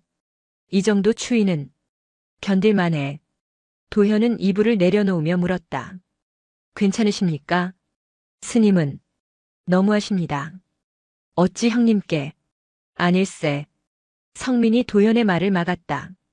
스님은 나를 지켜주신 걸세. 예? 정진 스님은 나를 독사라 했지. 맞는 말이야. 나는 스승의 가슴에 독을 품은 놈이니까. 성민은 창고 틈으로 들어오는 차가운 달빛을 바라보았다. 만약 스님께서 나를 감싸고 두셨다면 정진 스님은 대중을 선동해 스님과 나를 모두 쫓아냈을 걸세. 스님은 나를 개의 먹이로 던져줌으로써 나를 위협이 되지 않는 존재로 만드신 게야. 독사는 모두가 두려워하지만 이빨이 뽑히고 가장 낮은 땅바닥을 기는 뱀은 아무도 해치려 들지 않지. 스님은 나를 가장 낮은 곳에 두어 정진의 칼날로부터 나를 지키신 걸세. 도현은 그제야 스승의 깊은 뜻을 깨달았다. 그것은 벌이 아니었다. 가장 고통스러운 방식의 보호였다. 그리고 성민은 웅크린 몸을 바로 했다. 이곳 해우소 옆. 그는 희미하게 웃었다. 도현 자네가 한 달간 닦았다는 곳 말인가. 스님은 나에게도 똑같은 기회를 주신 걸세. 내가 버리고 떠났던 기본을 가장 낮은 이곳에서부터 다시 시작하라고. 성민은 도현을 바라보았다. 자네의 흉터가 나를 구한 것일세. 도현은 더 이상 아무 말도 할 수 없었다. 그는 이불을 성민의 발치에 밀어넣고 조용히 창고를 나왔다. 스승의 그림자는 자신이 상상했던 것보다 훨씬 더 깊고 넓었다. 성민의 고행은 그날부터 시작되었다. 그는 암자의 그 누구보다 먼저 일어나 해우소를 치우고 마당에 눈을 쓸고 장작을 팼다. 그것은 도현이 했던 한 달간의 벌과는 차원이 달랐다. 도현은 제자로서 벌을 받았지만 성민은 죄인으로서 속죄하고 있었다. 스님들은 그를 투명인간 취급했다. 그의 그림자가 마당을 스쳐도 아무도 그를 돌아보지 않았다. 정진은 그가 얼마나 버티는지 지켜보겠다는 듯 차가운 시선으로 그를 감시할 뿐이었다. 도현만이 가끔 그가 일하는 곳에 따뜻한 물 한 잔을 몰래 가져다 놓았다. 성민은 그것을 말없이 마시고는 다시 묵묵히 자신의 일로 돌아갔다. 그렇게 겨울의 한복판을 지나는 어느 날 매서운 바람이 척성봉을 핥히고 지나간 아침이었다. 무경 노스님이 도현과 성민을 불렀다. 성민은 5년 만에 처음으로 스승의 방에 불려 들어가는 것이었다. 그는 감히 고개도 들지 못하고 문지방 밖에서 엎드렸다. 들어오너라. 두 제자가 스승의 앞에 나란히 무릎을 꿇었다. 15년 전의 상좌와 현재의 상좌. 스승의 과거와 현재가 한자리에 앉았다. 무경은 창밖 척성봉의 정상 어딘가를 바라보며 입을 열었다. 척성봉 정상에는 수백 년 묵은 소나무가 한 그루 있지. 예, 스님. 도현이 대답했다. 50년 전 내가 이 암자에 처음 왔을 때도 그 나무는 벼락을 맞아 죽어 있었다. 몸통은 검게 탔고 가지는 모두 부러졌지. 무경은 차를 한 모금 마셨다. 요 며칠 날이 가물어. 그 나무가 목이 마른 듯 하구나. 예? 도현은 자신의 귀를 의심했다. 오늘부터 너희 둘은 무경은 두 제자를 번갈아 보았다. 매일 아침 저 아래 계곡에서 물을 길어 그 죽은 소나무에 물을 주도록 해라. 스님. 도현이 저도 모르게 소리쳤다. 그 나무는 죽었습니다. 50년 전에. 스님도 그리 말씀하시지 않았습니까? 죽은 나무에 물을 주는 것은 무의미한 짓이다. 무경이 도현의 말을 받았다. 그 나무가 죽었는지 살았는지는 하늘만이 아는 일이다. 너희는 그저 물을 주어라. 하지만 스님, 이 추위에 계곡물은 얼어붙었고 정상까지의 길은 눈에 덮여 위험합니다. 물을 지고 올라간들 그 물은 뿌리에 닿기도 전에 얼어버릴 것입니다. 어찌 그런 무의미한. 도현은 억울했다. 이것은 해우소 청소보다 더한 부조리였다. 그럼 하지 않겠느냐? 무경이 조용히 물었다. 도현은 입술을 깨물었다. 스승의 뜻을 거역할 수는 없었다. 하지만 그는 스승의 저의를 도무지 이해할 수 없었다. 그때 곁에 있던 성민이 엎드린 채 대답했다. 하겠습니다. 스님. 형님. 물을 붓겠습니다. 무경은 고개를 끄덕였다. 그럼 가보거라. 해가 지기 전에 다녀와야 할 게다. 결국 두 사람은 무거운 나무 물지개를 짊어지고 암자를 나섰다. 도현의 표정은 잔뜩 일그러져 있었다. 형님, 대체 왜 하겠다고 하신 겁니까? 이건 그냥 우리를 골탕 먹이시려는 겁니다. 아니면 형님을 시험하시는. 도연아. 성민이 걸음을 멈추고 그를 돌아보았다. 그의 눈은 놀랍도록 평온했다. 나는 의미 있는 일만 줬다가 내 삶을 망쳤다. 스승님께 만월사를 사다 바치는 것. 그것만큼 의미 있는 일이 또 어디 있었겠나. 나는 그 의미에 눈이 멀어 정작 해야 할 일을 보지 못했지. 성민은 다시 눈 덮인 산길을 오르기 시작했다. 스님께서 나에게 무의미한 일을 시키셨다. 나는 그저 할 뿐이다. 어쩌면 수행이란 그가 가파른 언덕을 오르며 숨을 몰아쉬었다. 의미를 찾는 것이 아니라 무의미함을 견디는 것인지도 모르겠다. 도현은 그 말에 망치로 머리를 맞은 듯한 충격을 받았다. 자신은 늘 효율을 따졌다. 삭도보다 바리캉을 원했던 것도 그 때문이었다. 스승의 방식이 비효율적이고 무의미하다고 생각했다. 해우소 청소도 벌이라는 의미가 있었기에 견뎠다. 하지만 지금 이것은 아무런 의미도 효율도 없는 순수한 부조리였다. 두 사람은 얼어붙은 계곡을 깨고 간신히 물을 길었다. 물지개는 얼음장 같은 물의 무게로 어깨를 으스러뜨릴 듯했다. 척성봉 정상으로 가는 길은 짐승들만 다니는 험한 길이었다. 눈은 무릎까지 쌓여 한 걸음을 내딛기가 천근만근이었다. 흡, 흡. 몇 번이나 미끄러지고 넘어졌다. 물은 반쯤 쏟아졌다. 도현은 분노가 치밀었다. 젠장. 보십시오, 형님. 물이 다 얼고 있습니다. 이게 다 무슨 소용입니까? 성민은 대답 대신 쏟아진 물지개를 다시 추슬렀다. 가자. 다시 길어오면 된다. 쏟아진 물은 어쩔 수 없지. 하지만 남은 물은 가져다 부어야지. 그들은 다시 계곡으로 내려갔다. 그리고 다시 올라갔다. 해가 중천에 떴을 때 그들은 비로소 벼락 맞은 거대한 고사목 앞에 설 수 있었다. 하늘을 향해 뒤틀린 채 검게 타버린 나무는 마치 성민의 뒤틀린 과거를 상징하는 듯 했다. 두 사람은 남은 얼음물을 그 얼어붙은 뿌리 위에 부었다. 촤악- 물은 붓는 즉시 하얀 김을 내며 얼어붙었다. 허무했다. 도현은 그 자리에 주저앉았다. 보셨죠? 아무 소용없습니다. 성민은 땀을 닦으며 죽은 나무를 가만히 올려다보았다. 그래도 물은 주었다. 스님의 말씀대로. 내일 또 오자. 그날 이후 두 사람의 기묘한 고행이 시작되었다. 암자의 스님들은 그들을 죽은 나무에 물 주는 미치광이들이라 불렀다. 정진은 그 모습을 보며 노골적으로 비웃었다. 쯧쯧. 늙은 주지가 망령이 들리니 제자들까지 실성을 하는구나. 저게 무슨 수행인가. 시간 낭비고 물 낭비지. 도현은 그 비웃음을 견디기 힘들었다. 하지만 자신도 그것이 시간 낭비라 생각했기에 아무런 반박도 할 수 없었다. 그는 그저 묵묵히 물지개를 지고 앞서가는 성민의 등을 따를 뿐이었다. 그렇게 일주일이 지났다. 열흘이 지났다. 두 사람은 매일같이 산을 올랐다. 넘어지고 물을 쏟고 다시 길어 올랐다. 그러는 사이 도현은 조금씩 변하고 있었다. 처음에는 분노와 억울함으로 가득 찼던 그의 마음이 어느새 비워지고 있었다. 그는 더 이상 의미를 생각하지 않았다. 그저 물을 질 뿐이었다. 그는 더 이상 결과를 생각하지 않았다. 그저 산을 오를 뿐이었다. 성민의 말대로였다. 의미를 내려놓자 행위 그 자체가 남았다. 물지개의 무게가 어깨를 누르는 감각, 눈을 밟는 발의 감각, 차가운 바람이 뺨을 스치는 감각. 그는 지금 여기에 존재하고 있었다.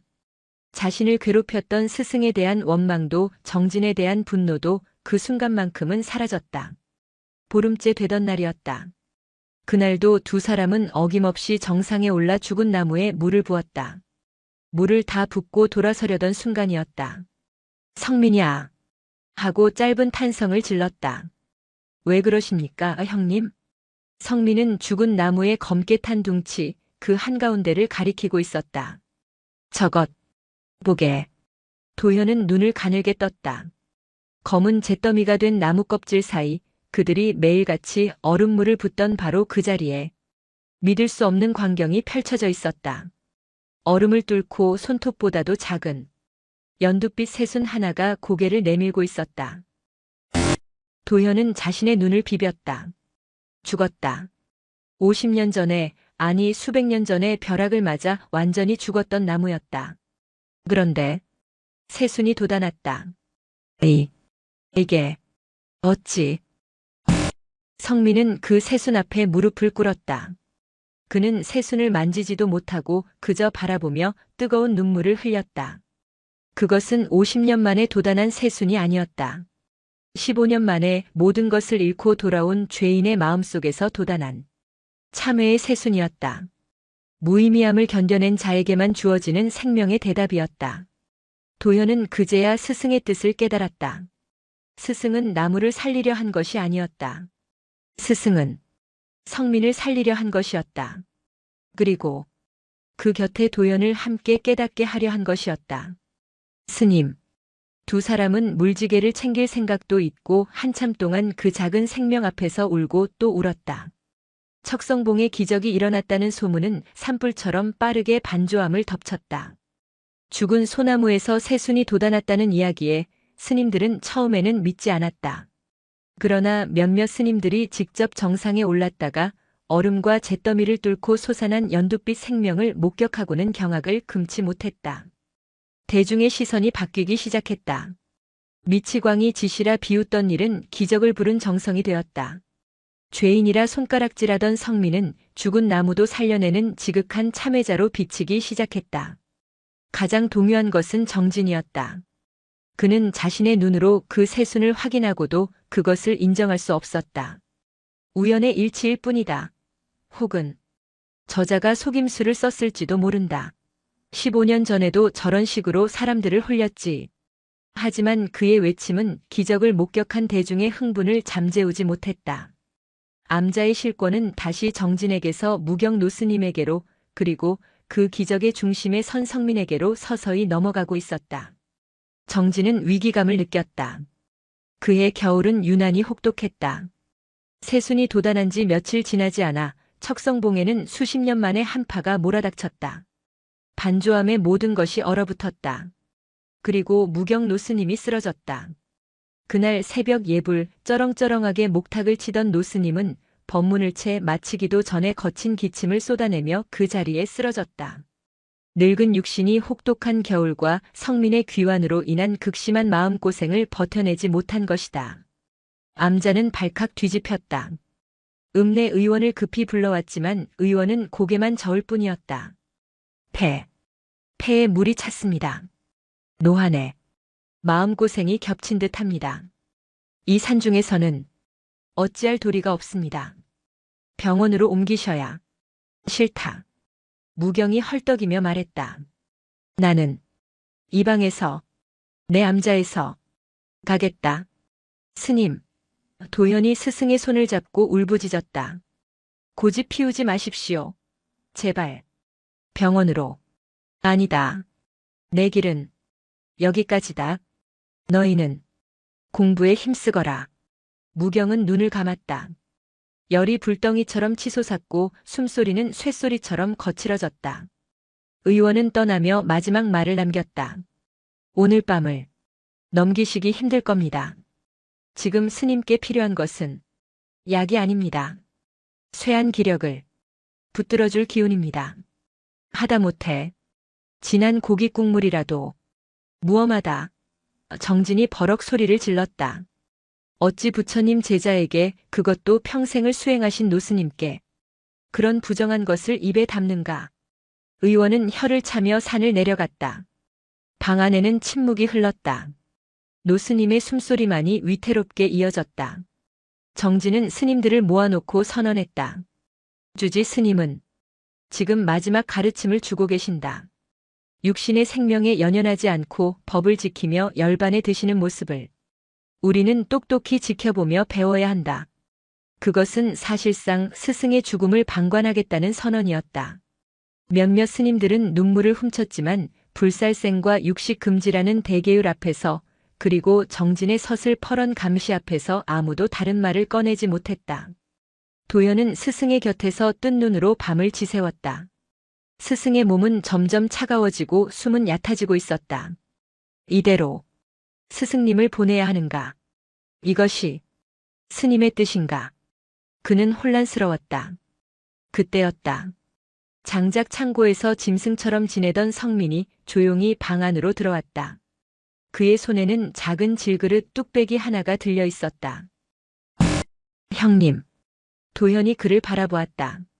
성민의 옷에서는 낯선 연기 냄새와 비릿한 냄새가 섞여 풍겨왔다.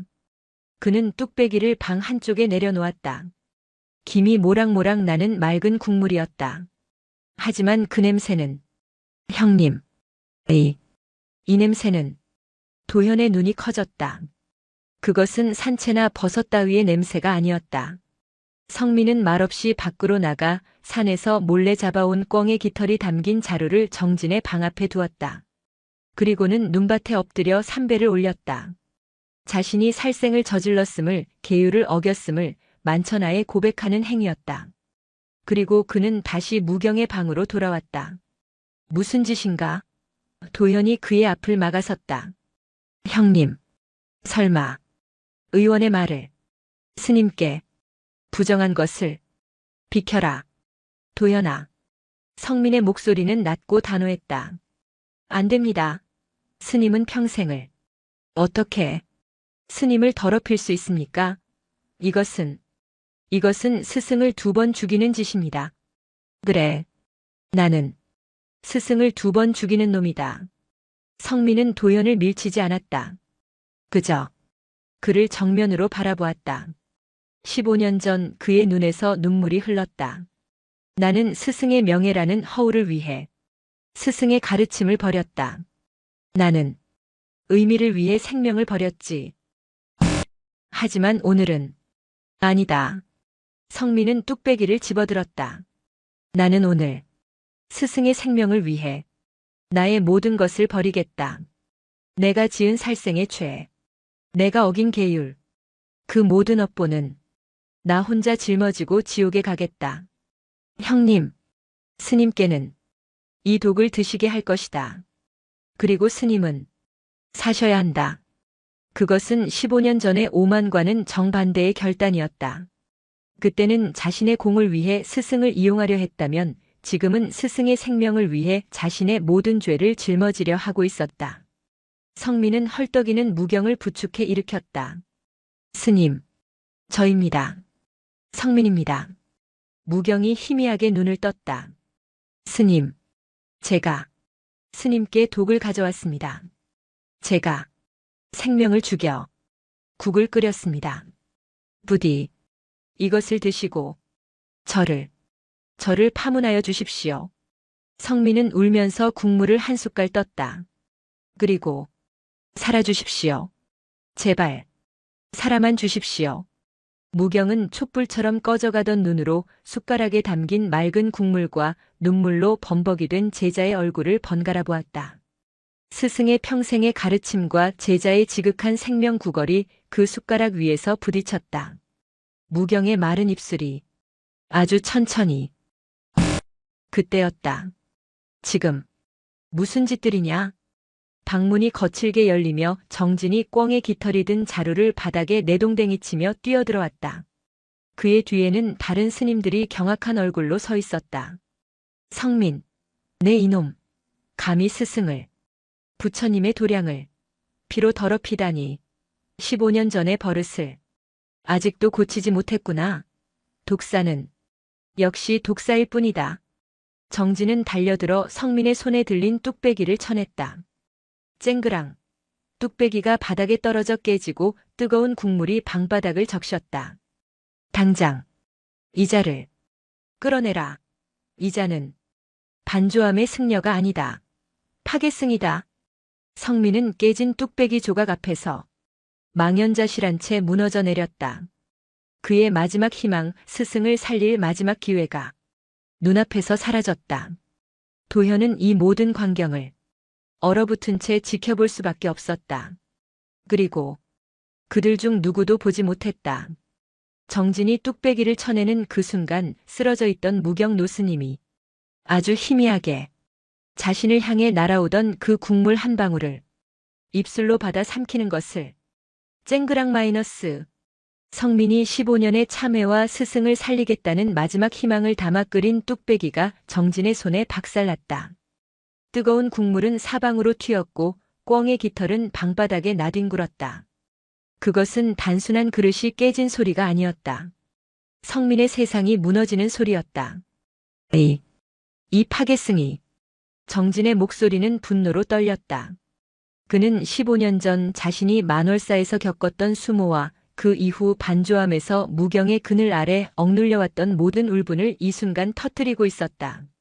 성민의 죄는 그에게 완벽한 명분이 되었다. 15년 전에도 그 요사스러운 말로 사람들을 홀려 스승을 욕되게 하더니 이제는 감히 살생생을 저질러 스승의 법체마저 더럽히려 들어. 이 독사 같은 놈. 정진은 성민의 멱살을 잡아챘다. 내 놈이 스승을 살리려 한 것이냐?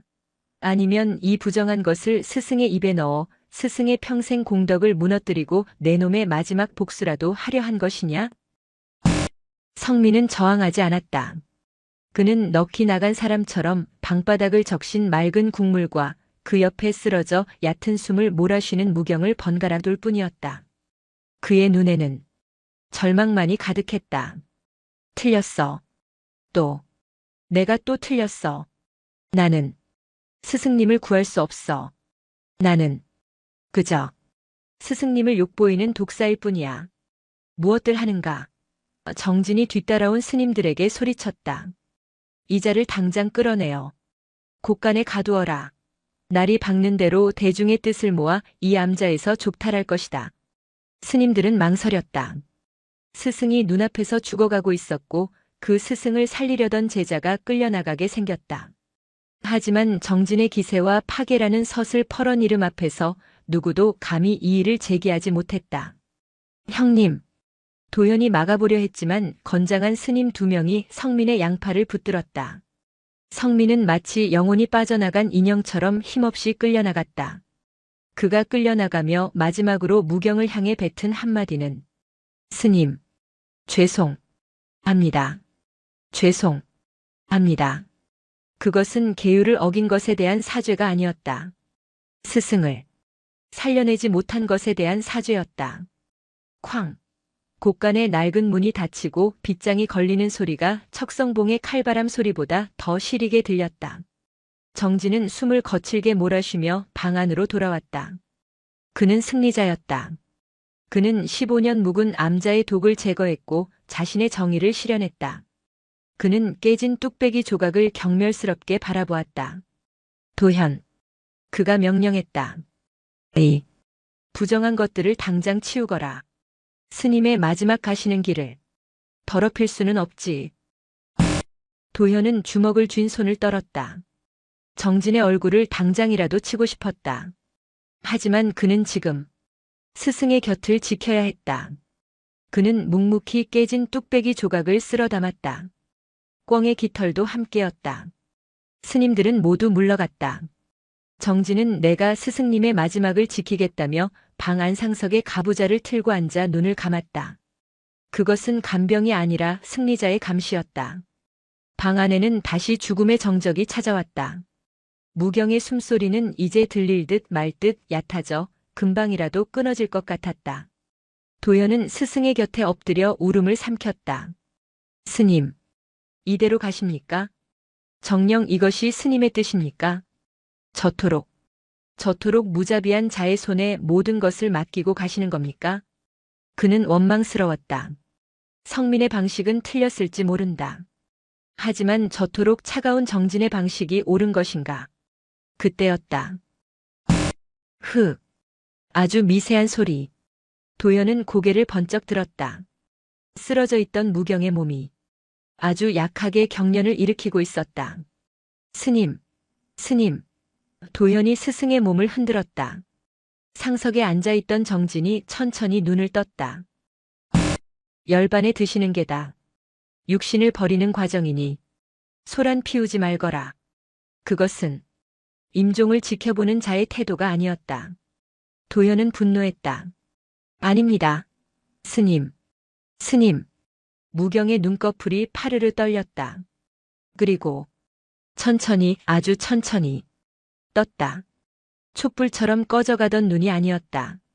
아주 희미하지만 분명한 빛이 그 눈동자에 돌아와 있었다. 무경은 잿빛이던 입술을 달싹였다. 물. 도현은 자신의 귀를 의심했다. 스님, 방금 무어라. 물. 이번에는 더 분명했다. 도현은 황급히 물그릇을 가져왔다. 정진도 놀라 자리에서 일어났다. 죽어가던 사람이 말을 했다. 도현은 숟가락으로 물을 떠 무경의 입술에 가져갔다. 무경은 마른 스펀지가 물을 빨아들이듯 그 물을 삼켰다. 한 모금, 그리고 또 한 모금. 물을 몇 모금 삼킨 무경은 길고 거친 숨을 토해냈다. 후. 불덩이 같던 이마의 열이 아주 조금 가신 듯 했다. 도현은 기적을 보는 듯 했다. 그때 도현의 시선이 무경의 입술 끝에 머물렀다. 거기에는 물기 외에 아주 희미한 기름기가 번들거리고 있었다. 도현은 아까의 순간을 떠올렸다. 정진이 뚝배기를 쳐내는 그 아수라장의 순간. 사방으로 튀었던 그 맑은 국물. 그중 딱 한 방울. 아무도 보지 못했던, 아무도 신경 쓰지 않았던 그 독 한 방울이 죽어가던 스승의 입술에 튀었던 것이다. 그리고 스승은 그 한 방울을 본능적으로 혹은 의지적으로 삼켰다. 도현은 온몸에 전율이 흘렀다. 정진은 그 한 방울을 부정한 것이라 불렀다. 성민은 그 한 방울을 죄악이라 불렀다. 하지만 그 한 방울은 지금 스승의 꺼져가던 생명을 다시 지피고 있었다. 무경이 다시 눈을 떴다. 이번에는 도현을 그리고 그 뒤에 서 있는 정진을 똑똑히 바라보았다. 그의 목소리는 여전히 갈라졌지만 명령의 무게가 실려 있었다. 그 아이는 네, 스님. 성민이는 어디 있느냐? 정진의 얼굴이 하얗게 질렸다. 스승은 모든 것을 알고 있었다. 새벽이 밝아오고 있었다. 척성봉의 겨울은 열반에 드는 노스님을 기다렸다는 듯이 그 기세를 더욱 몰아쳤다. 눈발이 굵어지기 시작했다. 무경의 방 안 공기는 숨막힐 듯이 팽팽했다. 정진은 자신의 눈앞에 펼쳐진 광경을 믿을 수 없었다. 분명히 죽어가던 노스님이 그 부정한 국물 한 방울을 삼키고서 정신을 차렸다. 스님. 그자는 정진이 애써 침착함을 유지하며 입을 열었다.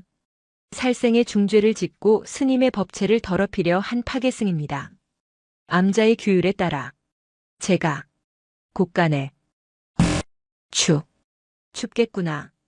무경이 정진의 말을 끊었다. 이런 날 곳간은 뼈가 시릴 만큼 추울 게다. 그것은 규율을 물은 자에게 날씨를 답한 것이었다. 정진은 그 말의 무게를 깨닫고 입술을 깨물었다. 스승은 지금 자신의 처사가 옳았는가를 묻는 것이 아니라 차가웠는가를 묻고 있었다.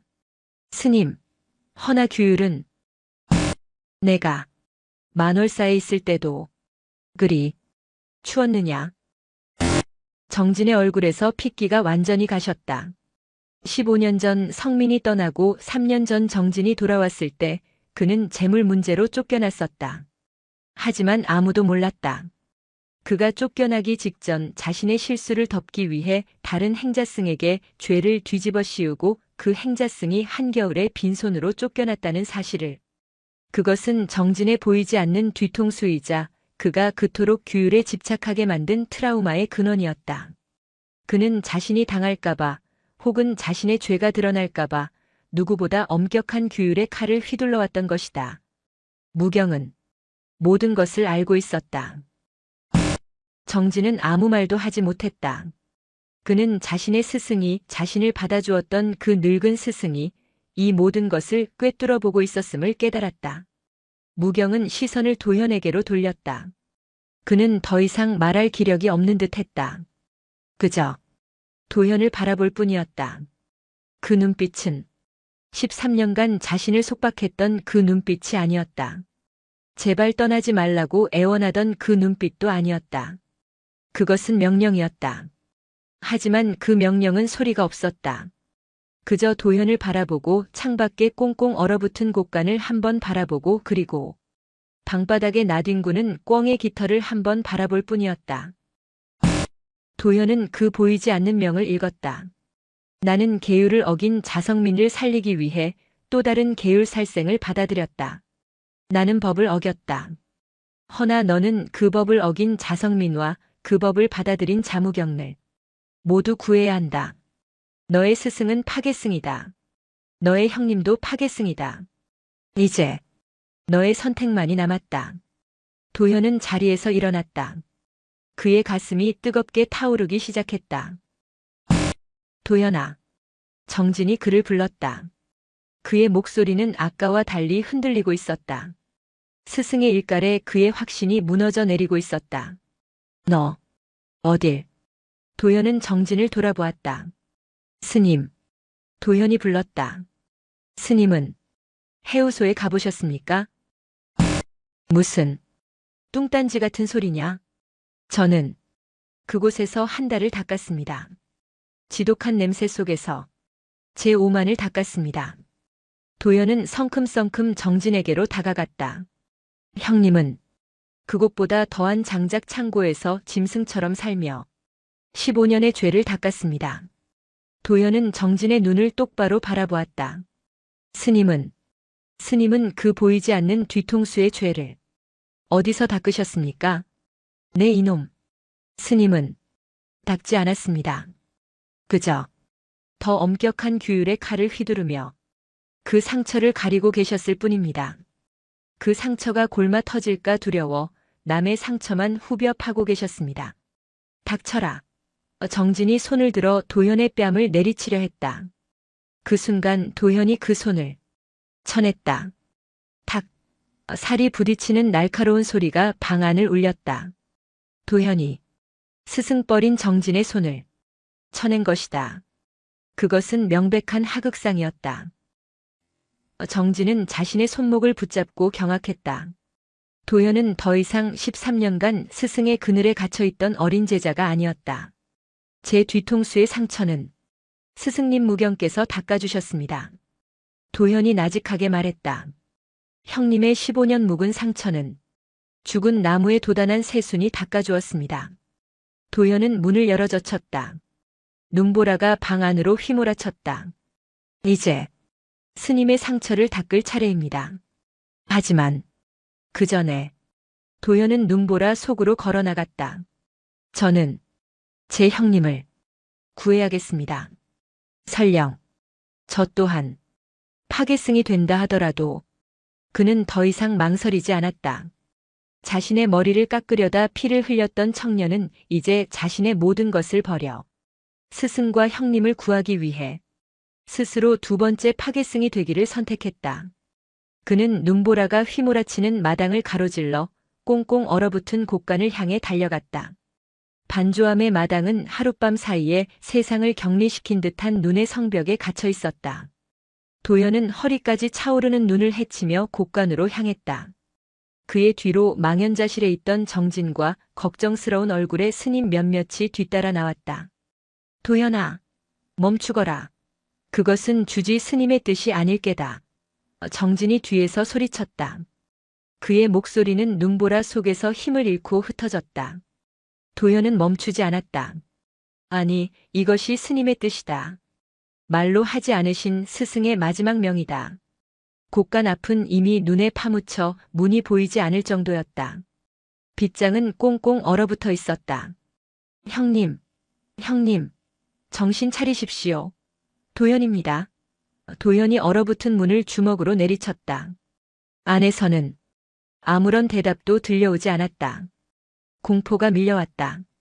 어젯밤의 그 추위 속에서 얇은 승복 한 장으로 도현은 이성을 잃었다. 그는 빗장을 부수기 위해 돌을 찾았지만 모든 것이 눈에 덮여 있었다. 비켜라. 이놈. 그때 뒤따라온 정진이 도연을 거칠게 밀치고는 곁에 있던 장작더미에서 가장 큰 장작을 집어들었다. 도현은 정진이 자신을 방해하려는 줄 알고 그를 막아섰다. 하지 마십시오. 형님은 죽는다. 이놈아. 정진이 눈이 시뻘개져 소리쳤다. 내 놈 말대로 내가 내 죄를 덮기 위해 남을 쫓아냈었다. 하지만 정진은 이를 악물었다. 내 눈앞에서 사람을 얼어 죽게 둘 수는 없다. 그는 자신이 그토록 경멸했던 정에 굴복하고 있었다. 그가 평생을 지키려 했던 율이 한 사람의 생명 앞에서 무너져 내리고 있었다. 쾅, 쾅, 쾅. 정진은 미친 듯이 빗장을 내리찍었다. 15년간 쌓아 올린 자신의 규율, 자신의 위선, 자신의 상처를 향해 내리찍는 듯 했다. 마침내 빗장이 부서지고 문이 열렸다. 차가운 냉기와 함께 곡간 구석에 웅크린 형체가 드러났다. 성민이었다. 그는 집더미 속에서 마치 앉은 채로 열반에 든 수행자처럼 미동도 하지 않았다. 온몸이 하얗게 성애로 뒤덮여 있었다. 형님? 도현이 기어들어가 그의 몸을 흔들었다. 차가웠다. 얼음장처럼 차가웠다. 형님, 눈을 뜨십시오. 형님. 성민의 눈꺼풀이 아주 미세하게 떨렸다. 그는 숨이 거의 끊어져 가고 있었다. 도현. 님은 스님 께선 무사 하시냐? 그는 죽어가면서도 스승을 걱정하고 있었다. 도현은 오열했다. 살아나셨습니다. 형님이 스님을 살리셨습니다. 그 국물 스님께서 드셨습니다. 성민의 입가에 아주 희미한 미소가 번졌다. 다행이다. 그것으로 되었다. 그의 눈이 스르르 감기려 했다. 안 됩니다. 정신 차리십시오. 도현이 성민을 업으려 했다. 하지만 성민의 몸은 이미 굳어 움직일 수 없었다. 그때 정진이 자신의 두루마기를 벗어던졌다. 그리고는 도현이 가져왔던 성민이 거부했던 그 솜니부를 찾아내어 성민의 몸을 감싸기 시작했다. 정진. 스님? 도현은 믿을 수 없다는 듯 그를 바라보았다. 입 닥치고 저자를 부축해라. 정진의 목소리는 떨리고 있었다. 주지 스님 방으로 모신다. 당장.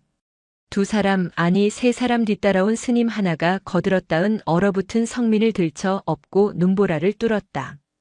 규율을 상징하던 정진과 그 규율을 깨트린 도현이 그 규율의 희생양이 될 뻔한 성민을 함께 부축하고 있었다. 그것은 반조암 역사상 가장 기이하고도 가장 뜨거운 행렬이었다. 방 안에 도착했을 때 무경은 자리에서 일어나 앉아 있었다. 그 한 방울의 독이 그를 다시 일으켜 세운 것이다. 그는 자신의 눈앞에 펼쳐진 광경을 묵묵히 바라보았다. 얼어붙은 성민, 오열하는 도현, 그리고 모든 것을 잃은 듯한 표정의 정진. 정진아. 무경이 불렀다. 네, 스님. 정진은 차마 고개를 들지 못하고 무릎을 꿇었다. 너는 파괴승을 구했구나. 정진의 어깨가 들썩이기 시작했다. 저는 규율을 어겼습니다. 저는 더 이상 이 암자의 율주가 될 자격이 없습니다. 그는 울고 있었다. 자신의 상처가 터져버린 아이처럼 울고 있었다. 아니다. 무경이 말했다. 너는 오늘 비로소 율주가 되었다. 예? 진정한 율이란 사람을 죽이는 칼이 아니라 사람을 살리는 손길이기 때문이다. 무경은 자신을 부축하려는 도현을 만류하고 스스로 자리에서 일어나 정진의 앞에 섰다. 그리고는 15년 전 만월사에서 쫓겨나 상처투성이로 돌아왔던 그를 받아주었을 때처럼 그의 어깨를 따뜻하게 감싸주었다. 정진은 스승의 품에 안겨 30년 묵은 죄와 상처를 어린아이처럼 통곡하며 쏟아냈다. 도현은 그 모습을 바라보았다. 그리고 자신의 옆에서 간신히 숨을 붙이고 있는 성민을 바라보았다. 마지막으로 그 모든 것을 껴안고 서 있는 스승 무경을 바라보았다. 그제야 깨달았다. 스승은 자신 도현의 뒤통수를 벤 오만을 통해 자비를 가르쳤고 성민의 15년 묵은 상처를 통해 참회를 가르쳤으면 정진의 꽁꽁 얼어붙은 규율을 통해 용서를 가르쳤다. 세 제자 모두 자신의 가장 깊은 상처를 스승에게 베이고 나서야 비로소 중이 되고 있었다. 도현아. 무경이 불렀다. 내 형님에게 더운 물을 먹여라. 그리고 무경은 자신을 살린 독, 성민을 죽일 뻔했던 규율, 그 모든 것이 녹아내린 방 안에서 자신의 두 번째 파괴승 도현이 첫 번째 파괴승 성민을 살려내는 모습을 고요한 눈으로 지켜보고 있었다.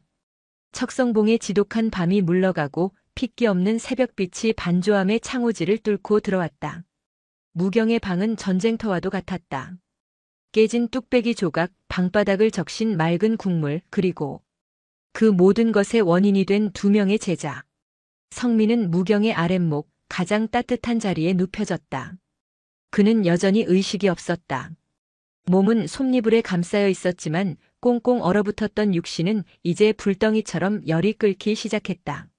얼음이 녹으며 제 몸을 태우는 것이었다.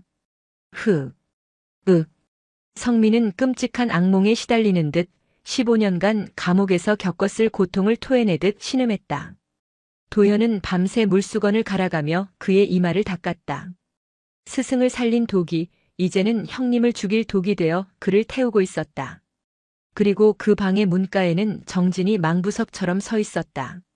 그는 꿇어앉지도 물러가지도 못한 채 자신의 손에 의해 죽어가는 성민과 그를 살려낸 스승 무경을 번갈아둘 뿐이었다. 그의 꼿꼿했던 허리는 무너져 내렸고 평생을 지탱해온 규율이라는 뼈대가 부러진 사람처럼 위태로워 보였다.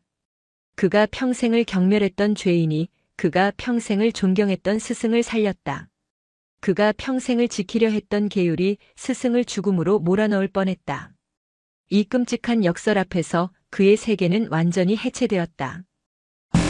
무경은 아랫목의 성민을 그리고 문가의 정진을 얕은 숨을 몰아쉬며 말없이 지켜보고 있었다. 그 한 방울의 국물은 기적을 만든 것이 아니었다. 그저 늙은 스승에게 이 모든 것을 매듭 지을 마지막 시간을 벌어준 것뿐이었다. 정진아. 무경이 갈라진 목소리로 불렀다.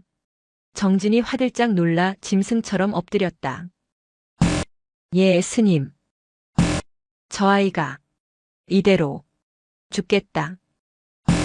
너는 율에 밟고 약에도 밟지 않으냐? 정진은 만월사에 오기 전 본래 의가 집안의 자손이었다. 그가 율원에 집착했던 것도 사람의 병을 고치는 것보다 마음의 병을 고치는 것이 더 우월하다는 오만 때문이었다. 스승은 그것마저 알고 있었다.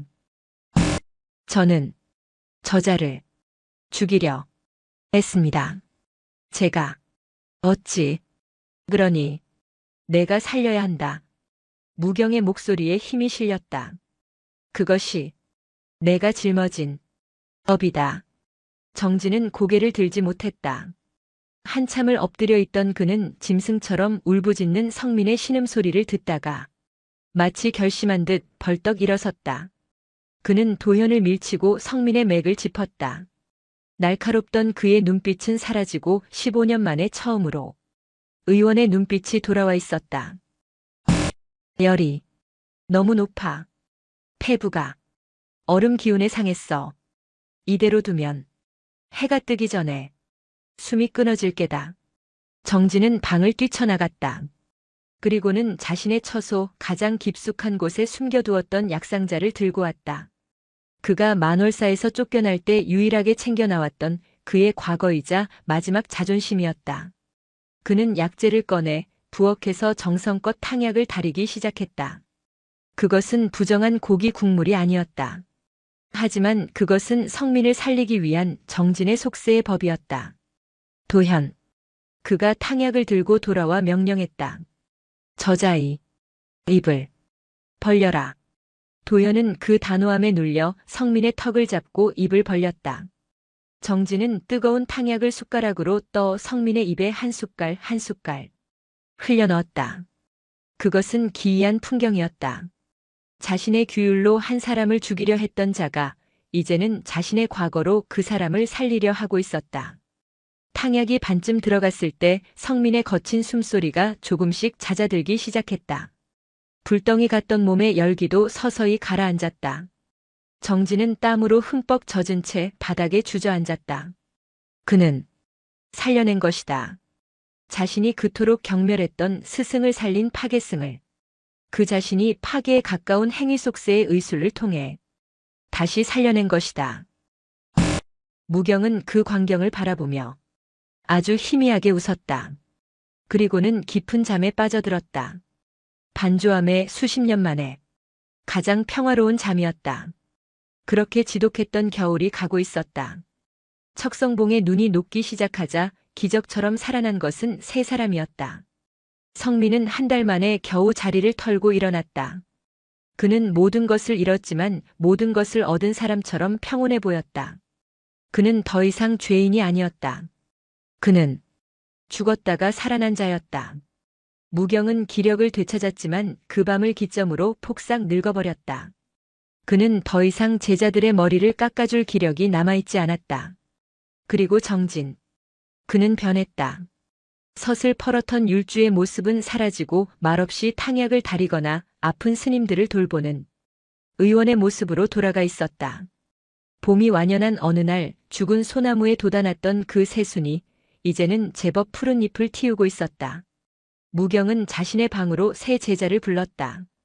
15년 전의 상좌 성민, 현재의 상좌 도현, 그리고 30년간의 도반이자 제자였던 정진.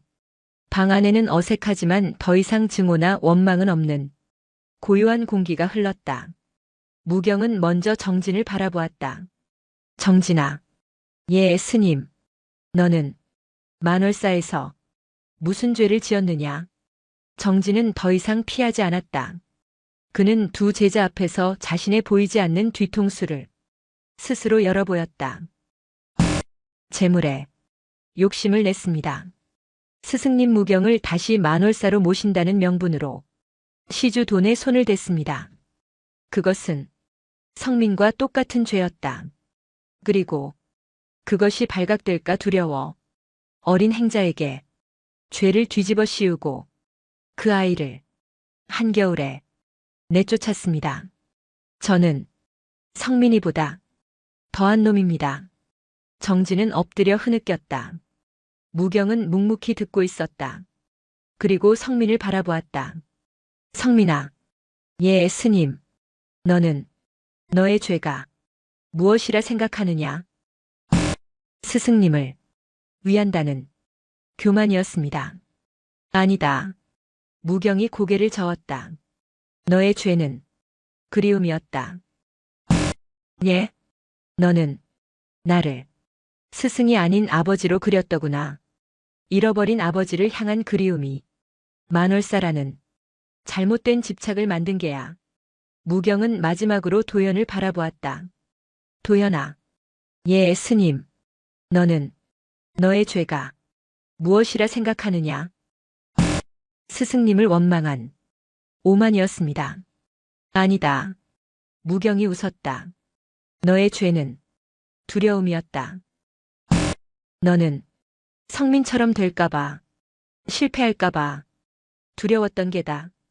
그 두려움이 나를 너의 길을 막는 장애물로 보게 만든 게지. 세 제자는 모두 고개를 숙였다. 스승은 자신들보다 더 깊이 자신들의 마음을 꿰뚫고 있었다. 무경이 말했다. 불가에는 세 가지 독이 있다 하지. 탐하고 진하고 치하다.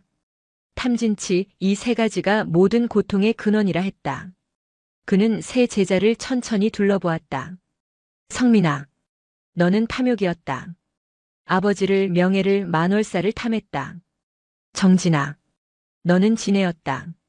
세상의 부조리에 분노하고 너의 과거에 분노하며 그 분노로 규율의 칼을 휘둘렀다.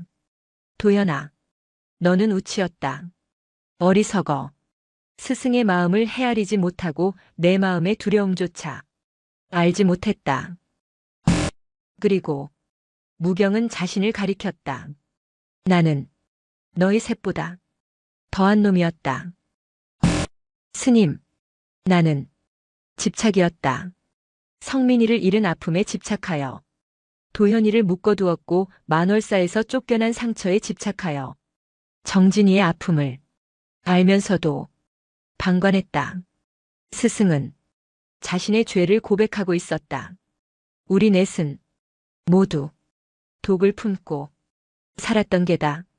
그러던 그날 밤 성민이가 그 모든 독을 한 뚝배기에 끓여 나에게 가져왔더구나. 나는 그 독을 마셨다. 그 독이 내 육신을 살린 것이 아니었다. 제자를 살리기 위해 기꺼이 지옥에 가겠다는 너의 그 독한 마음이 제자를 잃을까 두려워 죽음조차 놓지 못했던 나의 집착이라는 독을 깨트린 게야. 무경은 거친 숨을 몰아쉬었다. 그는 자신의 낡은 목함을 열었다. 그리고 그가 평생을 써왔던 낡은 삭도를 꺼냈다. 머리가 많이 길었구나. 스승은 자신의 머리를 만졌다. 이제 깎아야겠다. 헌데 내게는 더 이상 칼을 쥘 힘이 없구나. 무경은 삭도를 도현에게 내밀었다. 스승이 제자에게 자신의 머리를 맡기는 순간이었다. 도현은 떨리는 손으로 삭도를 받았다. 그가 그토록 거부했던 그 칼날이었다. 그는 일어서서 스승의 뒤로 돌아가 삭도를 쥐었다. 하지만 그는 깎을 수가 없었다. 도현은 삭도를 쥔 손을 자신의 곁에 무릎 꿇고 있던 정진에게로 내밀었다. 도현아. 정진이 놀라 그를 바라보았다. 스님. 도현이 말했다. 스님 정진께서는 평생 율의 칼을 주셨습니다. 하지만 그 칼로 사람을 베기만 하셨습니다. 이제 그 칼로 스승님의 마음을 깎아주십시오. 살리는 칼로 써주십시오. 정진의 손이 삭도를 향해 떨며 다가왔다. 그는 그 낡은 삭도를 15년 만에 처음으로 자신의 스승을 위해 쥐었다. 그의 손에는 더 이상 분노가 실려 있지 않았다. 그리고 도현은 자신의 방으로 뛰어가 자신이 몰래 샀던 그 전동 바리캉을 가져왔다. 그는 성민의 앞에 섰다. 형님. 성민이 그를 바라보았다. 형님은 빠른 길을 원하셨습니다. 새로운 길을 원하셨습니다. 도현은 바리캉의 스위치를 켰다. 제가 형님의 그 길을 다시 열어드리겠습니다. 위이잉 마이너스 요란한 기계음이 다시 울렸다. 그날 봄 무경의 방 안에서는 두 개의 소리가 동시에 울려 퍼졌다. 서걱, 서걱. 정진이 스승의 가르침을 받아 한 듯 조심스럽고 느리게 무경의 머리를 깎는 삭도의 소리. 위이잉 마이너스 도현이 형님의 과거를 껴안 듯 빠르고 거침없이 성민의 머리를 깎는 바리캉의 소리. 낡은 것과 새로운 것, 율과 자비, 스승과 제자, 과거와 현재, 그 모든 독들이 두 개의 칼날 소리 속에서 비로소 하나로 어우러지고 있었다. 무경은 정진의 손에 자신의 뒤통수를 맡긴 채 도현의 손에 다시 태어나는 성민을 바라보며 고요히 눈을 감았다. 반조함이 진정한 봄이었다. 그로부터 30년의 세월이 흘렀다. 척성봉을 핥히던 겨울 바람은 옛 이야기가 되었고 벼락 맞은 소나무에 돋아났던 기적의 새수는 이제는 푸른 그늘을 들이우는 늠름한 소나무가 되어 척성봉의 정상을 지키고 있었다. 반조함은 더 이상 밀려난 이들의 암자가 아니었다. 죽은 나무도 살려내는 곳, 가장 낮은 곳에서 가장 큰 깨달음을 얻는 곳이라 불리며 수행자들의 발길이 끊이지 않는 깊은 도량이 되어 있었다. 30년 전 스승의 머리를 깎아주었던 정진은 그날 이후 반조함의 진정한 율주가 되었다. 그는 더 이상 차가운 칼을 휘두르지 않았다. 그는 따뜻한 율이 무엇인지를 몸소 실천하며 아픈 이들을 돌보고 길 잃은 이들을 인도하다가 10년 전 모든 대중의 존경 속에서 고요히 열반에 들었다. 스승을 살리기 위해 독을 끓였던 성민은 그날 이후 단 한 번도 암자의 높은 자리에 오르지 않았다. 그는 평생을 가장 낮은 곳에서 묵묵히 울력을 맡았다. 그는 특히 척성봉 정상의 그 기적의 소나무를 돌보는 것을 낙으로 삼았다. 그는 말이 없었지만 그가 소나무 곁에 앉아 있는 것만으로도 반조함의 모든 스님들은 참회의 무게를 배울 수 있었다. 그리고 스승의 그늘에서 벗어나려 발버둥 치던 청년 도연은 이제 무경의 법맥을 이은 반조함의 늙은 주지 스님이 되어 있었다.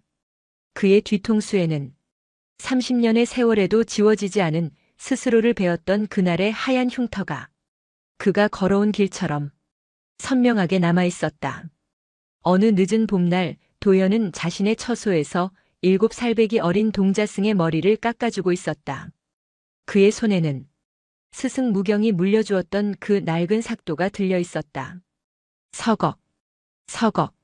30년 전 그가 그토록 답답해했던 스승의 손길처럼 도현의 손길 또한 조심스럽고 느렸다. 동자승은 좀이 쑤시는지 몸을 비틀었다. 스님. 왜 스님은 제 머리만 깎아주시는 거예요? 다른 스님들은 바리캉으로 위잉 마이너스하고 금방 미는데 스님은 너무 느려요. 간지러워요. 아이는 도현이 그랬던 것처럼 짜증 섞인 투정을 부렸다. 도현은 웃었다. 그는 삭도를 잠시 멈추고 아이의 동그란 머리를 쓰다듬었다. 내가 내 나이만 했을 땐 도현이 나직하게 말했다. 아니, 너보다 훨씬 더 컸을 때 나도 이 낡은 칼이 싫었단다. 왜요? 이게 더 아파요? 아니, 더 느려서 내 길을 막는 것 같아서. 도현은 창밖 저 멀리 소나무를 돌보고 있는 늙은 성민의 뒷모습을 바라보았다. 그래서 나도 내 머리를 깎아보려 했지. 내 앞길은 내가 안다고. 자신만만하게 말이다. 도현은 손을 들어 자신의 뒤통수에 남은 흉터를 만졌다. 그러다 여길 베었단다. 피가 아주 많이 났지. 동자승의 눈이 동그래졌다. 왜요? 스님이 바보라서요? 하, 그래. 바보였지. 도현이 웃었다. 나는 내 눈에 보이는 내 앞모습만 나라고 생각했단다. 하지만 사람은 제 뒤통수를 볼 수가 없더구나. 뒤통수요? 그래. 도현은 다시 삭도를 들었다. 중이 제 머리를 못 깎는다는 말이 있지. 알아요. 욕심쟁이라는 뜻이죠? 네. 아니다. 동자야. 도현은 아이의 귓가에 속삭였다. 중이 제 머리를 못 깎는 이유는 욕심이 많아서가 아니라 제 눈에 보이지 않는 그 뒤통수 때문이란다. 서걱. 칼날이 다시 움직였다. 그 보이지 않는 뒤통수. 그것이 내가 평생을 짊어지고 가야 할 너의 어리석음이고 너의 분노이며 너의 욕심이다. 그래서 우리는 서로의 머리를 깎아주는 게야. 내가 보지 못하는 나의 상처를 내가 닦아주고 내가 보지 못하는 너의 상처를 내가 깎아주는 것이지.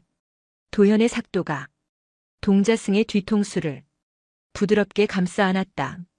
내가 보지 못하는 너의 뒤통수에는 도현이 말했다. 언제나 스승이 서 있는 게다.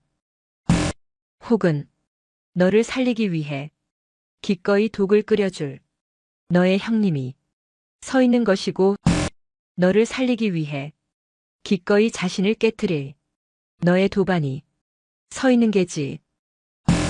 머리를 깎는 것은 결국 서로의 보이지 않는 등 뒤에 기꺼이 서주겠다는 약속이란다. 동자승은 스승의 그 깊은 말을 다 알아듣지 못했지만 자신의 머리를 감싸는 그 느리고 따뜻한 손길에 더 이상 몸을 비틀지 않고 고요히 눈을 감았다. 서걱, 서걱. 30년 전 무경이 도현의 마음을 깎았던 그 소리가 이제 도현의 손끝에서 새로운 제자의 마음을 다듬고 있었다. 영상이 마음에 드셨다면 구독과 좋아요, 댓글 부탁드립니다. 부탁드립니다. 부탁드립니다. 부탁드립니다. 부탁드립니다. 부탁드립니다.